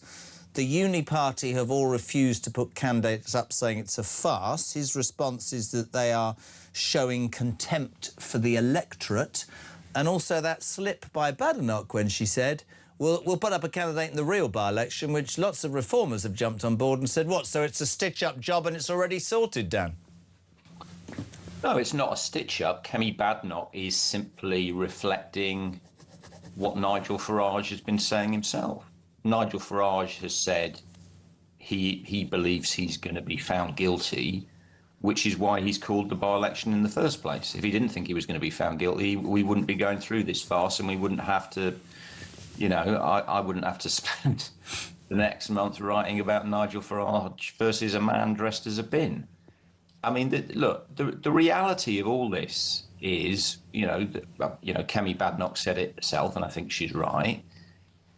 There is no reason why the other parties need to dance to Nigel Farage's tune. Everybody knows what Nigel Farage is doing. He is trying to evade legitimate scrutiny over the £5 million he was given by a Thai crypto billionaire and didn't declare. Other financial gifts in kind that he got from one of his best mates, Posh George Cottrell, who is a convicted fraudster, and the fact, which he also didn't declare, and the fact that he hasn't declared several homes as part of his extensive property portfolio. Now, the point is, whatever you think about Nigel Farage, you may like him, you may hate him, he has to abide by the same rules as every other MP. Absolutely. And he has to accept the same scrutiny as all other MPs. Now, I've been on this show talking about how Boris Johnson, your predecessor's show, talking about how Boris Johnson ate a piece of cake. I've been on this show talking about how Keir Starmer accepted and was gifted a pair of glasses. Yeah. Nigel Farage was gifted £5 million, and he thinks he can just swan around and has literally said to the British people, none of your business where this money came from or what I do with it. Yeah, I mean, there's so much I want to ask you, and always with you, because you're so switched on, I want to try and make it as balanced as possible. I'll make the point that I've made all day. If he's done something wrong, then undoubtedly he is going to have to stand by that. But I want to try and dig a little bit deeper. Today we heard there was some stuff in The Guardian about Richard Tice and his bank accounts. He came on earlier and said they can only have got that one way, and that's by a leak. There's accusations that Robert Jenrick used some money for his Conservative campaign when he was running for leadership. Do you believe, not irrespective of whether Farage is right or wrong, there is an establishment pile-on against reform because they are terrified that this party is still, after however long, leading in the opinion polls? Or, / really important, do you understand a lot of people who will vote reform think the timing of this is extraordinary because we have had absolutely no scrutiny on a man who in 10 days, on the basis of 25,000 people in Makerfield, is going to accede to the biggest job in British politics? Well, to believe that, I mean, the first answer is no. I don't think there's an establishment pile-on. Yep. You know, my newspaper, the Daily Mail on Sunday, is scrutinising these issues. Other newspapers, such as the Telegraph, the Times, we're not part of some left-wing establishment and some left-wing plot to get Andy Burnham into Downing Street. Do you think he should face more scrutiny, though, just on a personal level before... Andy Burnham? Yeah, before he goes... Obviously, Andy Burnham's going to rightly face huge scrutiny when he becomes Prime Minister. He's obviously only been an MP for 2 weeks? Yeah. When he becomes Prime Minister, he's going to face massive scrutiny, much more scrutiny than Nigel Farage will face. as Prime Minister, and rightly so. But all politicians face senior politicians. Now, I guess my question, Dan, is do you think he should... I'm not deflecting at all. Do you think he should... Because people have been asking me to ask you on it. Do you think he should face scrutiny before he accedes to the highest job in the land? Because look where it got us. He should, but obviously the issue with Andy Burnham is Andy Burnham hasn't set out a policy programme apart from obviously his policies about the Manchester of the North, which has been extensively scrutinised, and I've certainly extensively scrutinised. The reality is he hasn't said or done anything yet. So at the moment, there's not really a lot to scrutinise. I mean, we've talked about obviously Andy Burnham's record as Mayor of Manchester, which is interesting, but is not really a massive indication of what he's going to do as Prime Minister. Absolutely. So, and we can have this, for the next, what is it? He's going to be Prime Minister in 12 days? Yeah, something like that. We can spend the entire programme having a debate about scrutinising Andy Burnham, but in 12 days' time, that scrutiny is going to begin in earnest. So I'm not entirely sure what, we're going to get anywhere with that, because he's obviously not going to reveal huge details about either his team or his programme until he enters Downing Street. Let's take it back to, and there's a picture of Binface, and your headline, I mean, I just, count Binface, it's hysterical. But I got told off for saying it was hysterical by a listener. Farage is learning that when voters are shouting at you, it's bad. When they're laughing at you, it's over. In your mind, when he made that speech on Tuesday, I think it was, it was Tuesday because it was my birthday, was that a rare political mistake by Nigel Farage? Does that signal a weakness or show a weakness that we've never seen before, or is it genius? But no, it's certainly, as I said, he's going to spend the next 5 or 6 weeks arguing with the man with a bin on his head and trying to claim, that the bin is part of an establishment stitch-up. I mean, he's going to become a laughingstock, which is why I'm actually amazed the by-election's taking place. I thought once the other parties had pulled out, Nigel Farage would recognise what a catastrophe this is going to be for him. Yeah, I think we have to separate. It is a massive political blunder. People within Reform privately are acknowledging it's a massive political blunder. There's huge amounts of infighting going on within Reform about how they got themselves in this mess. It is amazing to see, if you like, how far Nigel Farage has fallen. Someone who just had, I think, for two things, had this amazing ability to, judge the mood and have his finger on the pulse of the British people. But also, as I've talked about before, he was a politician up until this point who had a force field around him. So normal issues that would basically destroy normal politicians, he would deflect them with a joke or a shrug or, just a witty comment, and stuff would bounce off. And as I've been saying for a couple of weeks now, that force field is now down. And we've been seeing Nigel Farage and Reform making a succession of mistakes for a good few months now. I mean, obviously we were talking about it. I mean, you saw that the car crash candidate they selected in the Makerfield by-election, for example. Similarly, the candidate they selected in Gorton and Denton. I wrote in February. You would talk. We've been talking about this guy Posh George. I wrote back in February, this guy Posh George is convicted fraudster, wrote a book, How to Be a Money Launderer, how to launder money. Had a big champagne reception for the launch in central London in the middle of the Gorton by-election, last week of the Gorton by-election. Nigel Farage, turned up to the event.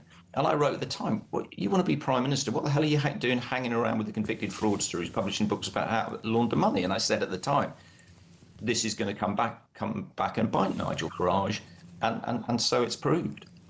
Do you think the bubble, not just the approach, do you think the Reform bubble bursts with this? Do you think it's sustainable with this? Does Farage come back from this? I mean, I have to say this to you because I'm trying to do it in the right way. If he gets 25,000 votes in Clacton, that surely justifies his stance as much as it is that Burnham got 25 grand in Makerfield and is going to become Prime Minister. But this is the thing I don't understand about what he's trying to achieve. Yeah. Say he does get 20,000. Yeah. What happens if Count Binface gets 10,000? Yeah. You know, what's a win for Nigel Farage in this? This is the thing. I don't see what Just the win heard that, I don't know if it's true, Lawrence Fox might be standing. John Yeah, Curtis said it might be more than...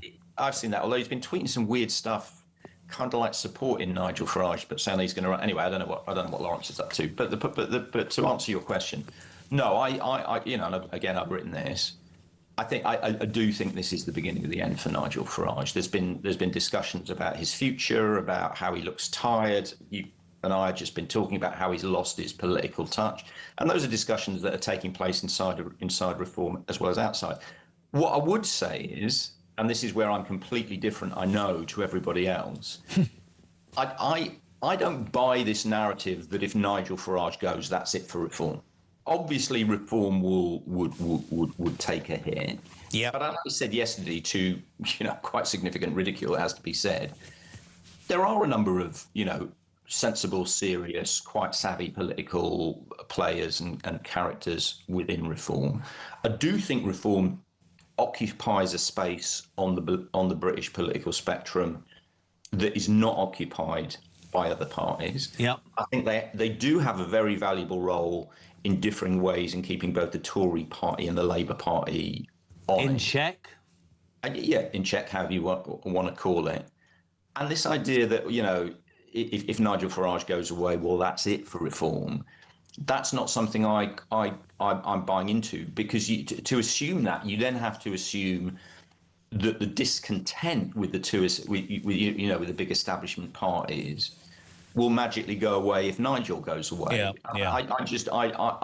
I don't see that. But I think there are millions of people. I think you're quite right. I think there are millions of people in this country who have been encouraged to move towards a philosophy that they perhaps, or a directness they perhaps haven't heard before from either of the other two parties. And I think you're right, there's a space there. The thing that we mustn't do, I'm not, again, balanced. No, somebody wants to tell me we don't ever underestimate Nigel Farage. I think that's quite an important point. Yeah, but, you know, cats have 9 lives, but they don't have 10 lives. You know, Nigel has been, you know, incredible, as I say, at rehabilitating himself, at defying the political odds. But the point is, what we're seeing here is not, you know, this crisis has been precipitated. Yeah. Because Nigel Farage and people in Reform have known for months, and I've been writing about this for months, their poll trajectory has been heading in one direction, and that, you know, certainly since last March, it's been coming down from highs of 32 down to 26. You're right there. His personal approval ratings have been getting much worse. We're now seeing, you know, very organised, active, and sustained tactical voting against, which is seen as anti-Reform tactical voting, but is actually anti-Farage tactical voting, because he is this Marmite figure. And you know, I think the fundamental, when we come back and write the history books, there was a moment about a year ago when Reform really broke through, and there was a point a year ago when I thought Reform had a serious opportunity to be a party of government, and he had a serious opportunity to be Prime Minister. But then they had to go up to the next level, and they then had to start reaching out to the significant part of the electorate that hadn't, for that point, you know, bought into the Nigel Farage magic. And they failed to do that. And what we're seeing consistently, and we're seeing this in the by-election, this is a pitch to Nigel Farage's base. You know, establishment plots, they're all out to get us, MI5's in staff. It's Trump-esque, isn't it? It's Trump-esque. Exactly. It's the Trump strategy. Yeah. And the point is, Britain is not America, and fortunately, actually, Nigel Farage isn't Donald Trump. He has his issues, but he's not our Trump in that sense. So I think, you know, just that strategy is not going to work. And as I say, I think we are coming to the end now, and I think deep down Nigel Farage knows it. This is his last throw at the dice. You know, it's really interesting. I do love genuinely. Christian and I were both just saying, I love your take on these things. You're very clever. I want to just before you go, one of the things that we all agree with is a free press. At some point in my existence, I was hounded by the press, and that happens, and you take it and you move on. The victory that Associated Newspapers had the other day against Prince Harry, and some of the stories from journalists that work on the Mail, really hard-hitting, just incredible stories about how they felt they were being stitched. Fair play for free speech, right? Absolutely. I mean, complete vindication of all, you know, a lot of these are a lot of these people I work with. You know, obviously, you know, journalism, like politics, is a rough game, and we accept that. Yeah. But a lot of brilliant journalists who did brilliant journalism, did their jobs diligently in the public interest, were dragged through the mud by a group of people who basically just didn't want the public to know some of the dodgy stuff they were getting up to, and they wanted to be free to carry on just acting the way they wanted to, and they were absolutely nailed to the floor by the court. And it's a complete and utter vindication, as I say, of all those people who work for the Mail, who were completely and utterly vindicated, and the complete repudiation of those people who want to try and shut down a free press. But make no mistake, the people who want to shut down a free press haven't gone away. No. They're going to come back. You know, they always come back. They're going to lick their wounds. They're going to go and come back. And that's why it does kind of tie. It's why I said, you know, I was very disappointed, and I have been disappointed to see Nigel Farage doing that, oh, poor me, and oh, the journalists are hounding me sort of thing. No, we're not, mate. No, we're not. You know, we're just trying to get legitimate answers to legitimate questions. And there will always be people who don't want those questions asked, and they don't want them answered. And as you say, they had an absolutely resounding defeat in the courts this week. I remember when I was going through it, Dan, about 7 years ago, I remember one of my mates ringing me up and going, I guess it comes with the territory, kidder. If you can't take the scrutiny, give up the big salary and everything and go back to a 9 to 5. I remember thinking that when I looked out the window and there were journalists on the gate and I couldn't take my kids to school. It's part of it. And if you are in public life in whatever guise, scrutiny, and maybe you'll be surprised by my finish, having been scrutinised ridiculously. If you've got anything to hide, then it'll probably be found out. That's all, you know. And at the end of the day, you know, we have to have a free press. Yes, of course, Levinson, and absolutely, you would admit this, there were practices in years gone past that weren't edifying. But I think at the end of the day, certainly, not just politicians, but certainly with people who are going to run our country, want to run our country, want to offer what they believe to the British people, then we need to scrutinise. Mate, it's great to have you on. Always a pleasure. Thanks. And really, really appreciate it. Read his article today in the Mail. He says, Dan Hodges, Farage is learning that when voters are shouting at you, it's bad. When they're laughing at you, it's over. 9:25. Morning, Charlie. Morning, Jezza. It's Charlie on his knees at work, knocking his pipe out, helping to pay that 40 billion welfare bill. Just thinking about the kangaroo court that's going to be up against Nigel Farage. We're everybody knows what's going to happen. The same thing happened to Boris Johnson, love him or loathe him. I forget the name of the politician that was in charge, the Labour lady.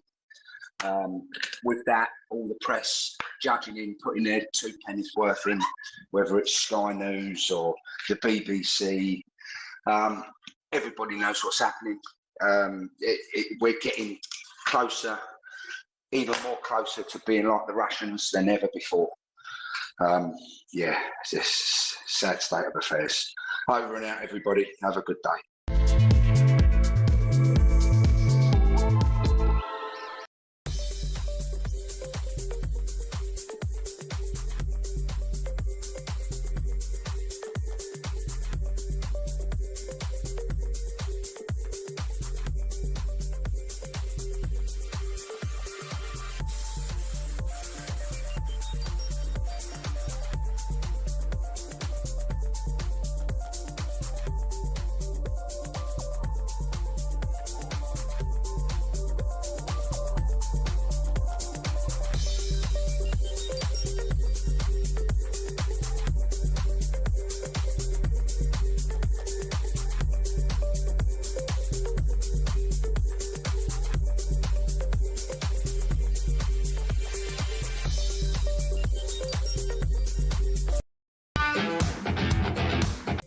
and I've decided today I will resign as a Member of Parliament for Clacton-on-Sea, thereby forcing a by-election, which would happen, I hope, in short order.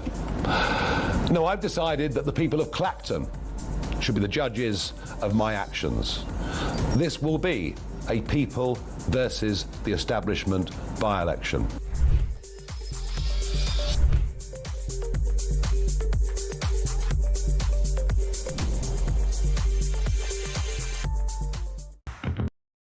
Across the UK, on DAB+, on YouTube, on your mobile, and on your side. This is Talk.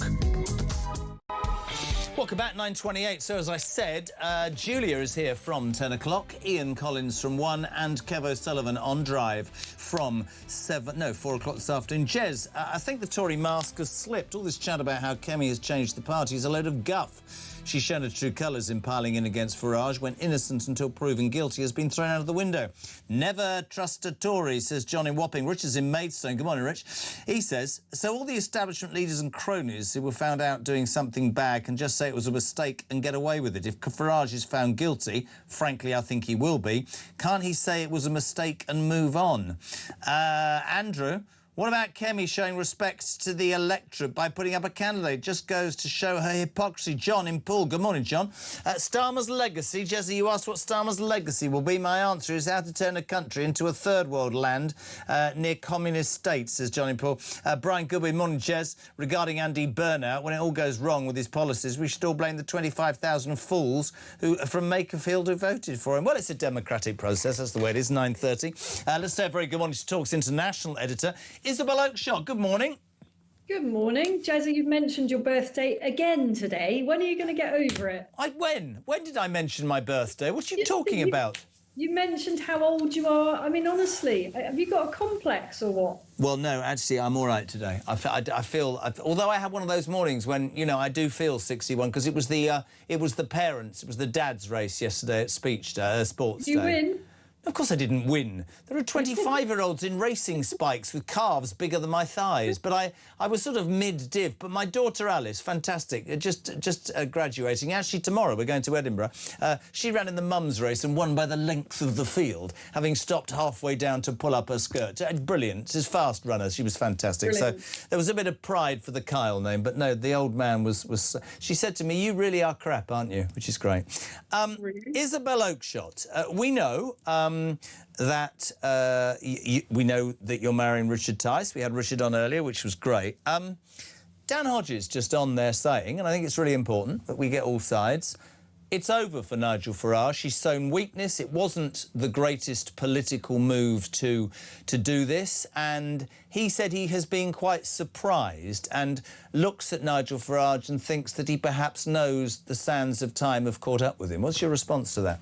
Well, I'm so glad that I'm coming on directly after Dan, because I listened to his whole conversation with you, and I think Dan is a brilliant commentator. I love reading his pieces, and he's very well informed on many things. But I think, I mean, no disrespect whatsoever, in the same way that at this point I would not characterise myself as a Labour Party expert. I don't think that Dan Hodges is a Reform Party expert. And some of the things he said just aren't true. They're not accurate. So I'm not taking issue with his overall, his overall commentary. You know, he's entitled to say that he thinks that, you know, the steam has gone out of Nigel Farage. I happen to disagree with that. But where he says, for example, that there's a lot of infighting in Reform within the party, within the party leadership, I mean, that just isn't true. Nigel is the leader. Nobody is sort of saying that he's going to go. You know, within the party, it's actually very united. I don't think anyone is happy that all this mud is being slung around. And clearly we'd rather be spending our time talking about Reform's policies, particularly on the perhaps the most pressing issue of the day, which is the scale of illegal immigration rather than continually talking about £5 million donations or gifts. But the truth is that there isn't infighting in reform at the moment. As I say, you know, people are frustrated, but it's not infighting as might be characterised at the top of the Labour Party or within the Tory party when things get difficult for them. He also said that he thinks that calling the by-election was a mistake and that lots of people within Reform also think it's a mistake. That's also untrue. Nigel Farage did this for very clear reasons. You know, this investigation by the Standards Commissioner, which I heard last night, the suggestion that the Standards Commissioner might take up to a year. Yeah, I said that. I mean, that is just ridiculous. There is one question here, or rather there was before yet another thing was referred by Nigel Farage's enemies. There's one question: should he or should he not have registered the £5 million gift? How could it take a year? Well, I will say, and I'm very consistent on this, and people who listen to this show will tell me the truth, will accept this. I have long railed against the police. I'm not changing subject, it's relevant.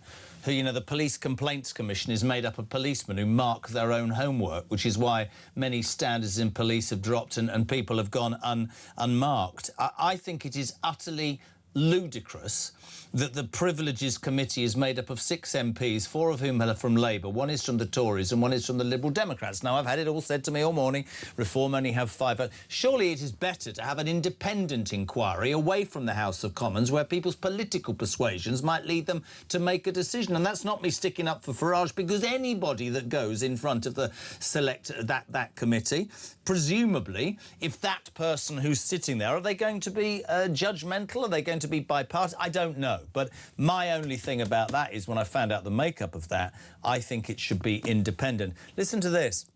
You'll love this.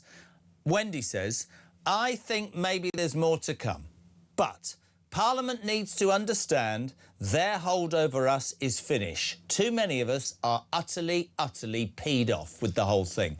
I do think there is a point in all of this. Dan might have points, you've got points.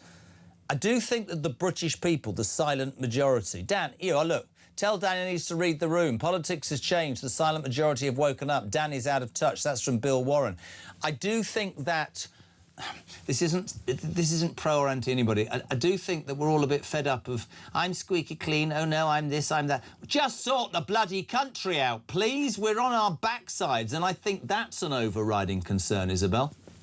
I mean, I probably don't need to spell this out for people, but I think it is worth repeating that if the Standards Commissioner was going to take up to a year, or even frankly 3 or 4 months to come up with a conclusion on this, let's just pause and think to ourselves why that would be and how that plays into the hands of Nigel Farage's critics and of everybody who wants to stop reform. It allows month after month after month after month of people speculating and continually haranguing him about the same issue. And his critics know that, and it suits them very well to string this out for as long as possible. So whether or not he did anything wrong, that's not for me to say. We can see that he very much believes that he didn't. Why can't we just get an answer on that sooner rather than later? And because he knows that there won't be an answer on that sooner rather than later, he's decided to take it to the people. And Dan asked a perfectly reasonable question. He was saying, well, what if Binface gets 10,000 votes? You know, what's a win for Nigel Farage? A win is a win in our political system. It's a first past the post system. So it doesn't matter if some Muppets want to vote for a bin, which frankly represents the whole of the establishment who don't have the guts to fight against Nigel. It doesn't matter. As long as Nigel is returned, we know then that the majority of people in Clacton who vote want him to continue being their MP. In that case, this strategy will have reinforced his mandate to continue doing what he does. It's really interesting because I didn't pick up on this. You would have done because you're a brilliant journalist. But somebody at about 20 to 7 picked up on this. Badenoch, of course, spoke yesterday and said, you know, he's having a hissy fit. It's all about him. That's her opinion. But she also said, I will not be running a candidate in this farce of an election, by-election. I will be running one when the real by-election takes place. And so many people, Isabel, jumped straight on that and went, so there you have it. Kemi Badenoch, siding with the left, has already decided, or perhaps knows, that Nigel Farage will be found guilty by that Ethics and Standards Committee because she's talking about a second by-election. Lots of people have jumped on that. Whatever the view of anybody on all of this, there's no doubt, you know, I find myself agreeing with Helen Whately from the Tory party earlier, who said there's major things going on in the world. There's massive problems in this country, and we're being a bit hamstrung by people playing politics, aren't we? I mean, I take issue with the idea that this is a hissy fit. It could hardly be more serious. Yeah. Nigel Farage still leads the party that is leading in the polls and has been for months and months and months. In other words, he is still the favourite to be the next Prime Minister after this Labour lot. And there is a concerted campaign to bring him down. That's what this is. It is coming from all sides. The onslaught is quite extraordinary. It is utterly relentless. So, you know, sorry, Kemi, this isn't about hissy fits. It is about the future of our country and whether it is legitimate for agencies of the state, institutions of the state, and goodness knows who else to all be relentlessly piling on to try to block something that millions of people want for our country, which is a whole different direction of politics. There's nothing hissy fit about that. That is about standing up for democracy. It's about standing up for the right of British voters to have a choice that goes beyond Labour and the Tories that seem to think that they've got an eternal right to pass the baton back and forth between them, and a cosy, complacent establishment that will stop at nothing to protect the status quo that has served them, but not ordinary British people, so well for all these decades. For balance, what happens? What does Reform do if he loses? Is that the end of Reform? Of course it isn't the end of Reform. I know that Labour and the Tories wish it to be so. But this party is so much more than one man. You know, Nigel's phenomenal, and we all hope that he'll stay exactly where he is and be vindicated and all those things. But this is a movement now, not some kind of cult of personality. And by the way, if he loses, he can still be leader of Reform. Under Reform's constitution, you don't have to be an MP to lead the party. Very interesting. And finally, Count Binface. I mean, I had a Tory, no, I didn't, I had a Labour MP, Noah Law, on earlier, who was saying that he sort of intimated, would other parties throw their strength behind Count Binface? How can you do that if you don't want to be involved? And doesn't it actually make a farce of the whole thing? That's what a lot of people are saying to me this morning. Is it just a really bad look? Or is it on the other parties for not standing up? Or is it a direct... Do you think, by the way, do you think Nigel Farage knew that the other parties would do what they were going to do, Isabel? No, I'm certain that he didn't, because it's all very unpredictable. I mean, the reason they're doing it, let's be clear, is because they've been caught on the hop. Idiotically, they didn't see this coming, so they hadn't got some kind of little stitch up ready to go. But I don't think it matters that much. You know, Nigel Farage's critics, Reform's critics, are now desperate to characterise this as some kind of farce. It's a disaster. It's none of those things. Who is leading all the headlines at the moment? It's Nigel Farage. He seized the momentum. Again, he seized the initiative. Let's take it to the people of his constituency and see what they have to say about it. And if everyone else wants to muck around talking about bins, well, that's on them. At this point, Reform is trying to position itself to give people a choice at the next election between the same old tired two.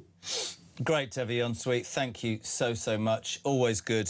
Talk's international editor Isabel Oakeshott on Talk Breakfast. Carl Turner, independent MP for Hull East, who said he will go back into the Labour Party when Andy Burnham becomes the Prime Minister next week. He's next on Talk Breakfast.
across the UK.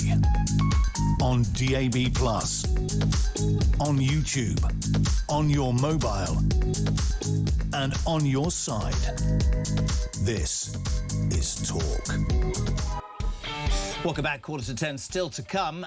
Kinsey Schofield ahead of 10 o'clock, Julia at 10. Let's say a very good morning to the independent MP for Hull East, Carl Turner. Good morning. Good morning, Jezza. How are you, son? I'm good, actually. Going well, I think. We've got the nominations opening in the Labour leadership. I'll not be nominating because the Chief Whip decided that I had to be suspended, but he's not been able to tell me why I'm suspended still. It's all a bit concerning. But you did admit the other day that if Andy Burnham succeeds, and Al Khan's yesterday saying I'm not standing, so he will be unopposed and should be the Labour leader within a week and Prime Minister within about 10 days. You will rejoin the Labour Party, right? Well, indeed, he'll have me back. I'll be welcomed back into the fold, and I can hardly contain the excitement, Jezza. Andy Burnham, just hear me out. Lots of stuff about Farage and, you know, this Clacton by-election, and if 25,000 people voted for him, how is that a vindication of this approach, bar? Lots of people this morning, you know, prepared to give Burnham the benefit of the doubt or not. 24,927 people in Makerfield, Carl Turner, have voted, quite rightly and democratically, for Andy Burnham. Is that really enough to justify him acceding to the most biggest and most important political job in the country? Well, it's not a mandate from the general electorate, is it? It's a mandate from the people of Makerfield, which gets him into Parliament, and the Constitution, the rules say that we are a parliamentary democracy. If he becomes leader of the Labour Party, which has the most MPs in Parliament, it becomes the Prime Minister. That's the way the system works. If people don't like it, we can change it. But it's the current system. If Farage is elected in the by-election, which is decided to trigger, and eventually goes to the country and the people want him to be the Prime Minister, they'll vote for him. What's your view on the Clacton by-election? He says it's deadly serious. The main parties have said we're not standing. Badenoch, I thought, but I didn't, somebody told me, she let slip yesterday that she'll run a candidate in the real by-election, which has got many people here contacting us and saying it's going to be a stitch-up, this standards committee, 4 Labour, 1 Tory, 1 Liberal Democrat, he's going to be done. What is your take on the Farage thing? Is it, because, I mean, if 25,000 people voted for him in Clacton, that's the same mandate as Andy Burnham, and he's becoming the Prime Minister, man. Well, look, what I'd say about this is I listened to Isabella's interview with you a few minutes ago, and I've got some sympathy what she says. Why do I say that? Well, because I think it's unreasonable, frankly, that these Parliamentary Commissioner for Standards inquiries take so long. Why is it going to take potentially 12 months to decide the issue as to whether Nigel Farage ought to have registered a donation or a gift to him of £5 million from this crypto billionaire within the 12 months of becoming an MP? I think I could resolve that question within about 15 minutes. It's probably why you're not in government and got thrown out of the party, because you got far too much common sense, Carl Turner.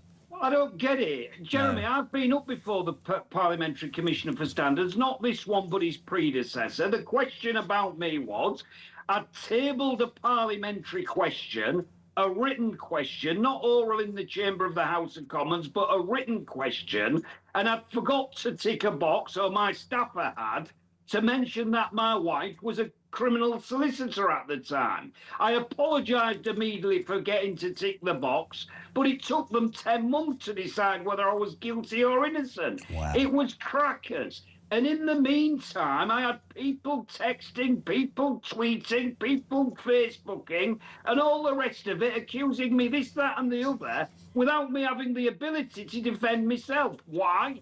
Because the rules of Parliament say you cannot comment once you're under an inquiry. Do you have some sympathy for Nigel Farage? I do indeed, because Farage... Listen, I'm not a fan of Nigel Farage. I don't like his politics. If there was a general election in tomorrow, Nigel Farage would put a candidate in Eastall and I'd lose my job. I'm not going to like him very much on that basis, Jezza, to be honest with you. But where does the sympathy for Nigel Farage come from me? Well, it's simple. He's not allowed to answer for the entirety of the inquiry from the Commissioner for Standards. If he does, he'll be in contempt of Parliament. So he's going to have all this hanging over his head until the inquiry completes. Now, that's a problem, I think. Do I think he was right to trigger a by-election? No, I don't really, because it's become a farce. Yeah. People are potentially going to be electing a bloke who might be a funny character, he's a comedian as I understand it, for a living, but we might be having a scenario whereby we've got a bloke with a bin on his head walking round the Palace of Westminster, the mother of all parliaments, and there's a geezer sat there in the corner with a bin on his bleeding head. It's ridiculous, Jeremy. Lots of people tweeting, going, with the rubbish that's in Parliament, he'd be well suited. But no, I get your point. And I've said it all day. Whatever the rights and wrongs, whatever the truth, whatever they find out, I don't like the idea of... I don't like... I said about the police, Carl. I don't think people should mark their own homework. I think it should be an independent inquiry, and I think that's a massive, massive thing. As to what happens, I don't know. You're right about the Labour Party today. It's the opening of that whole leadership nominations. It looks like Burnham is going to accede to that job. You will be back in... when you're back in the Burnham Labour Party, will you still come on the show or not? Or are they going to be telling you can't? Absolutely, Jeremy. I've spoke with Andy Burnham. I've said I don't want any particular job. I'm not interested in trying to feather my own nest. I've never really been bothered about that stuff. If I'd have been... I was the Shadow Solicitor General in opposition. If Starmer had given me that job, I'd have been very pleased about it. It was the job I wanted to do. But listen, I'm not kissing backsides and begging and pleading for jobs. I couldn't give a monkeys, to be honest with you. I'm happy to be a backbench MP. I'll do my best for the constituents. And I tell you what, at the point where they decide to boot me out of the constituency, I'll shake hands with a man or woman who's replacing me and offer to help them the best I can. That's democracy. When the punters don't want you anymore, you've got to take that on the chin and walk away. You're a legend, Carl Turner. You're always welcome on the show. Thank you, my friend. Brilliant, brilliant to have you on. 9 minutes to 10, wafting into Studio One with the grace of a Hollywood superstar. Good morning, Kinsey Schofield. Thank you so much. Good to see you. I'm quite worried because you're going to interview me in a minute. I am. You should be shaking in your boots. I'm shaking in my boots, socks. baby. I don't wear pop socks. Welcome to the show. Sorry, I know this is probably the timing isn't great because we're going to shift from talking about the politics we've been talking about to Harry. I can't. So there's this astonishing story on the front of the Daily Mail today, Charlotte Griffiths, who actually knows a couple of the people that work on this show. And she talks about a weekend stay some years ago when Harry was 20 and single and you know, polo and... Fun and cuddles during movies. But his idea of a prank was to put a white pill in her mouth within 10 seconds of meeting her. Here, let me tell you, that is one of the big takeaways, was that he didn't trust her. So he tried to pop a pill in her mouth and say, there, now I can trust you. And she discreetly takes it out. What was it, a Tic Tac or what? My grandpa loves Tic Tacs. I don't think it was a Tic Tac. I think it was Mr. Funtime, Harry. He did say that he had to be very careful about what drugs he used because he was randomly drug tested in the Army. But here was my biggest takeaway from that article. She admits that the Sussexes pulled her aside last year to tell her that their advisors are meeting with King Charles's advisors. So Charlotte then sets up a photographer to be outside to catch the meeting between Tobin, King Charles's advisor, and Harry and Meghan's new advisors, Liam and Meredith Maines. And remember those pictures that went everywhere? And she says, I was told about that by Harry and Meghan's team. I set up the photographer. I ran that story. Then Harry and Meghan went and briefed the Telegraph and said that they were angry that somebody at the palace must have leaked that story. And her reason for telling us this is she's saying, there's Harry on the stand saying that no leaks from my team. We just don't do that. My friends don't leak. No leaks from my team. And she's like, we know they do. Well, but now we have proof in the Daily Mail with Charlotte Griffiths telling us step by step how they used her, and then he turned around and took her to court. And this is her opportunity for redemption. But she does say, I'm 42 years old now. I'm married. I have children. I'm not a party girl. She doesn't appreciate the way that on the stand they tried to tear into her morals and values. And she said, she said, Lady Colin Campbell called me a drunkard. I'm not. I was a young girl. I was having fun. And she also says, like, I protected him for the most part. until legally I was required to hand over all this evidence that suggested we did have more of a relationship than he let on. I know we keep coming back to it. Earlier this week, he lost his court case. £50 million, along with some other people. I think Elton John, David Furnish, a couple of other people. Again, we sit here and we go, I mean, he called it a travesty of justice. He said it was a whitewash. Racist. How do you think this boy will ever grow up? Yeah, recapture reality in his head? Because I just don't think even my 2-year-old makes as many strategically obvious mistakes as he and her. I'm being completely honest. I know you are. Doesn't seem to get anything right at all, Kins. Nothing. Well, I think that we've said it 1,000 times, but your advisors are poor, and you know, we saw that this week with he's staying at Buckingham Palace. No, he's not. My source. Where is he saying? Oh, we're not allowed to say. My source is saying that was a setup. That whole tsunami of headlines was a setup to try to make the king look bad, to try to, bully him. Why would you want a relationship with a man that you are patently behind the scenes trying to make look bad? If your dad is ill with cancer and you want to see him, do it quiet. What is his problem? The king has got to put his foot down and say, I can't trust you. No. When you think he will? No, I think he has to. I think he will, because this week Harry has continued to prove that he is a liability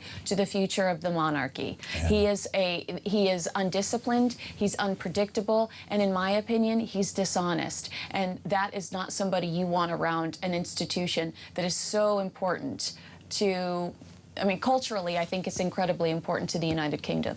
And also at a point where, and we've said it. You think of Andrew Mountbatten Windsor, you think of the stuff that's changed within the context of the royal family, and never has there been a bigger time for transparency or them seeing to do the right thing. Strip them of their titles, too. I don't understand why two people who believe that everything to do with the monarchy is racist are even using their titles or coming to want to stay in Buckingham Palace. There's such a dichotomy of it's madness. Yeah, if I were King Charles, I would strip them of their titles, but unfortunately we're constantly talking about the bleeding heart, and yeah, I'm sure he's a very sweet man, and I know he's King Charles, and I know he's ill, but it's okay in this scenario. You will win more fans if you... Yeah, but I suppose, right, and I'm not just saying this, being in the same position, it's his boy, it's his blood.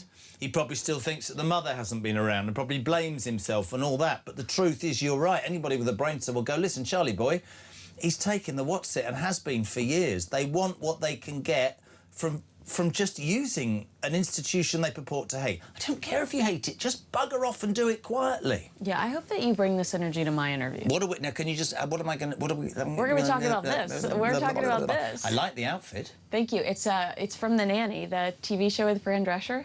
When you said nanny, then I started. Oh, that's right. He married the nanny. Sorry, I what? You married the nanny. Yes, but you see, that sounds very Jude Law, doesn't it? I love that about you. I did marry my ex-nanny. Oh, and there's my daughter. Have you met Alice? That's the 20... Oh, my gosh. Can I give her a hug? That's the 23-year-old. We're off to Edinburgh because she is graduating. She's graduated with an honours degree from I'm not allowed to say Edinburgh. Don't tell the whole country that Alice got an amazing degree at Edinburgh University, and tomorrow's the graduation. And I've been warned that several things I can't talk about. Don't talk about politics, don't talk about anything like that. Just basically keep your mouth shut, Dad. Well, she's a good-looking girl. She must have your genes. Of course she is. I'm her dad. What did you say, Christian? No, don't ruin her job prospects. Kinsey Schofield, we'll love you. Stand by. Julia Hartley-Brewer is on 0344 499 1000. We'll see you Monday morning for breakfast at 6. Have a great weekend. Julia Hartley-Brewer is next on Talk.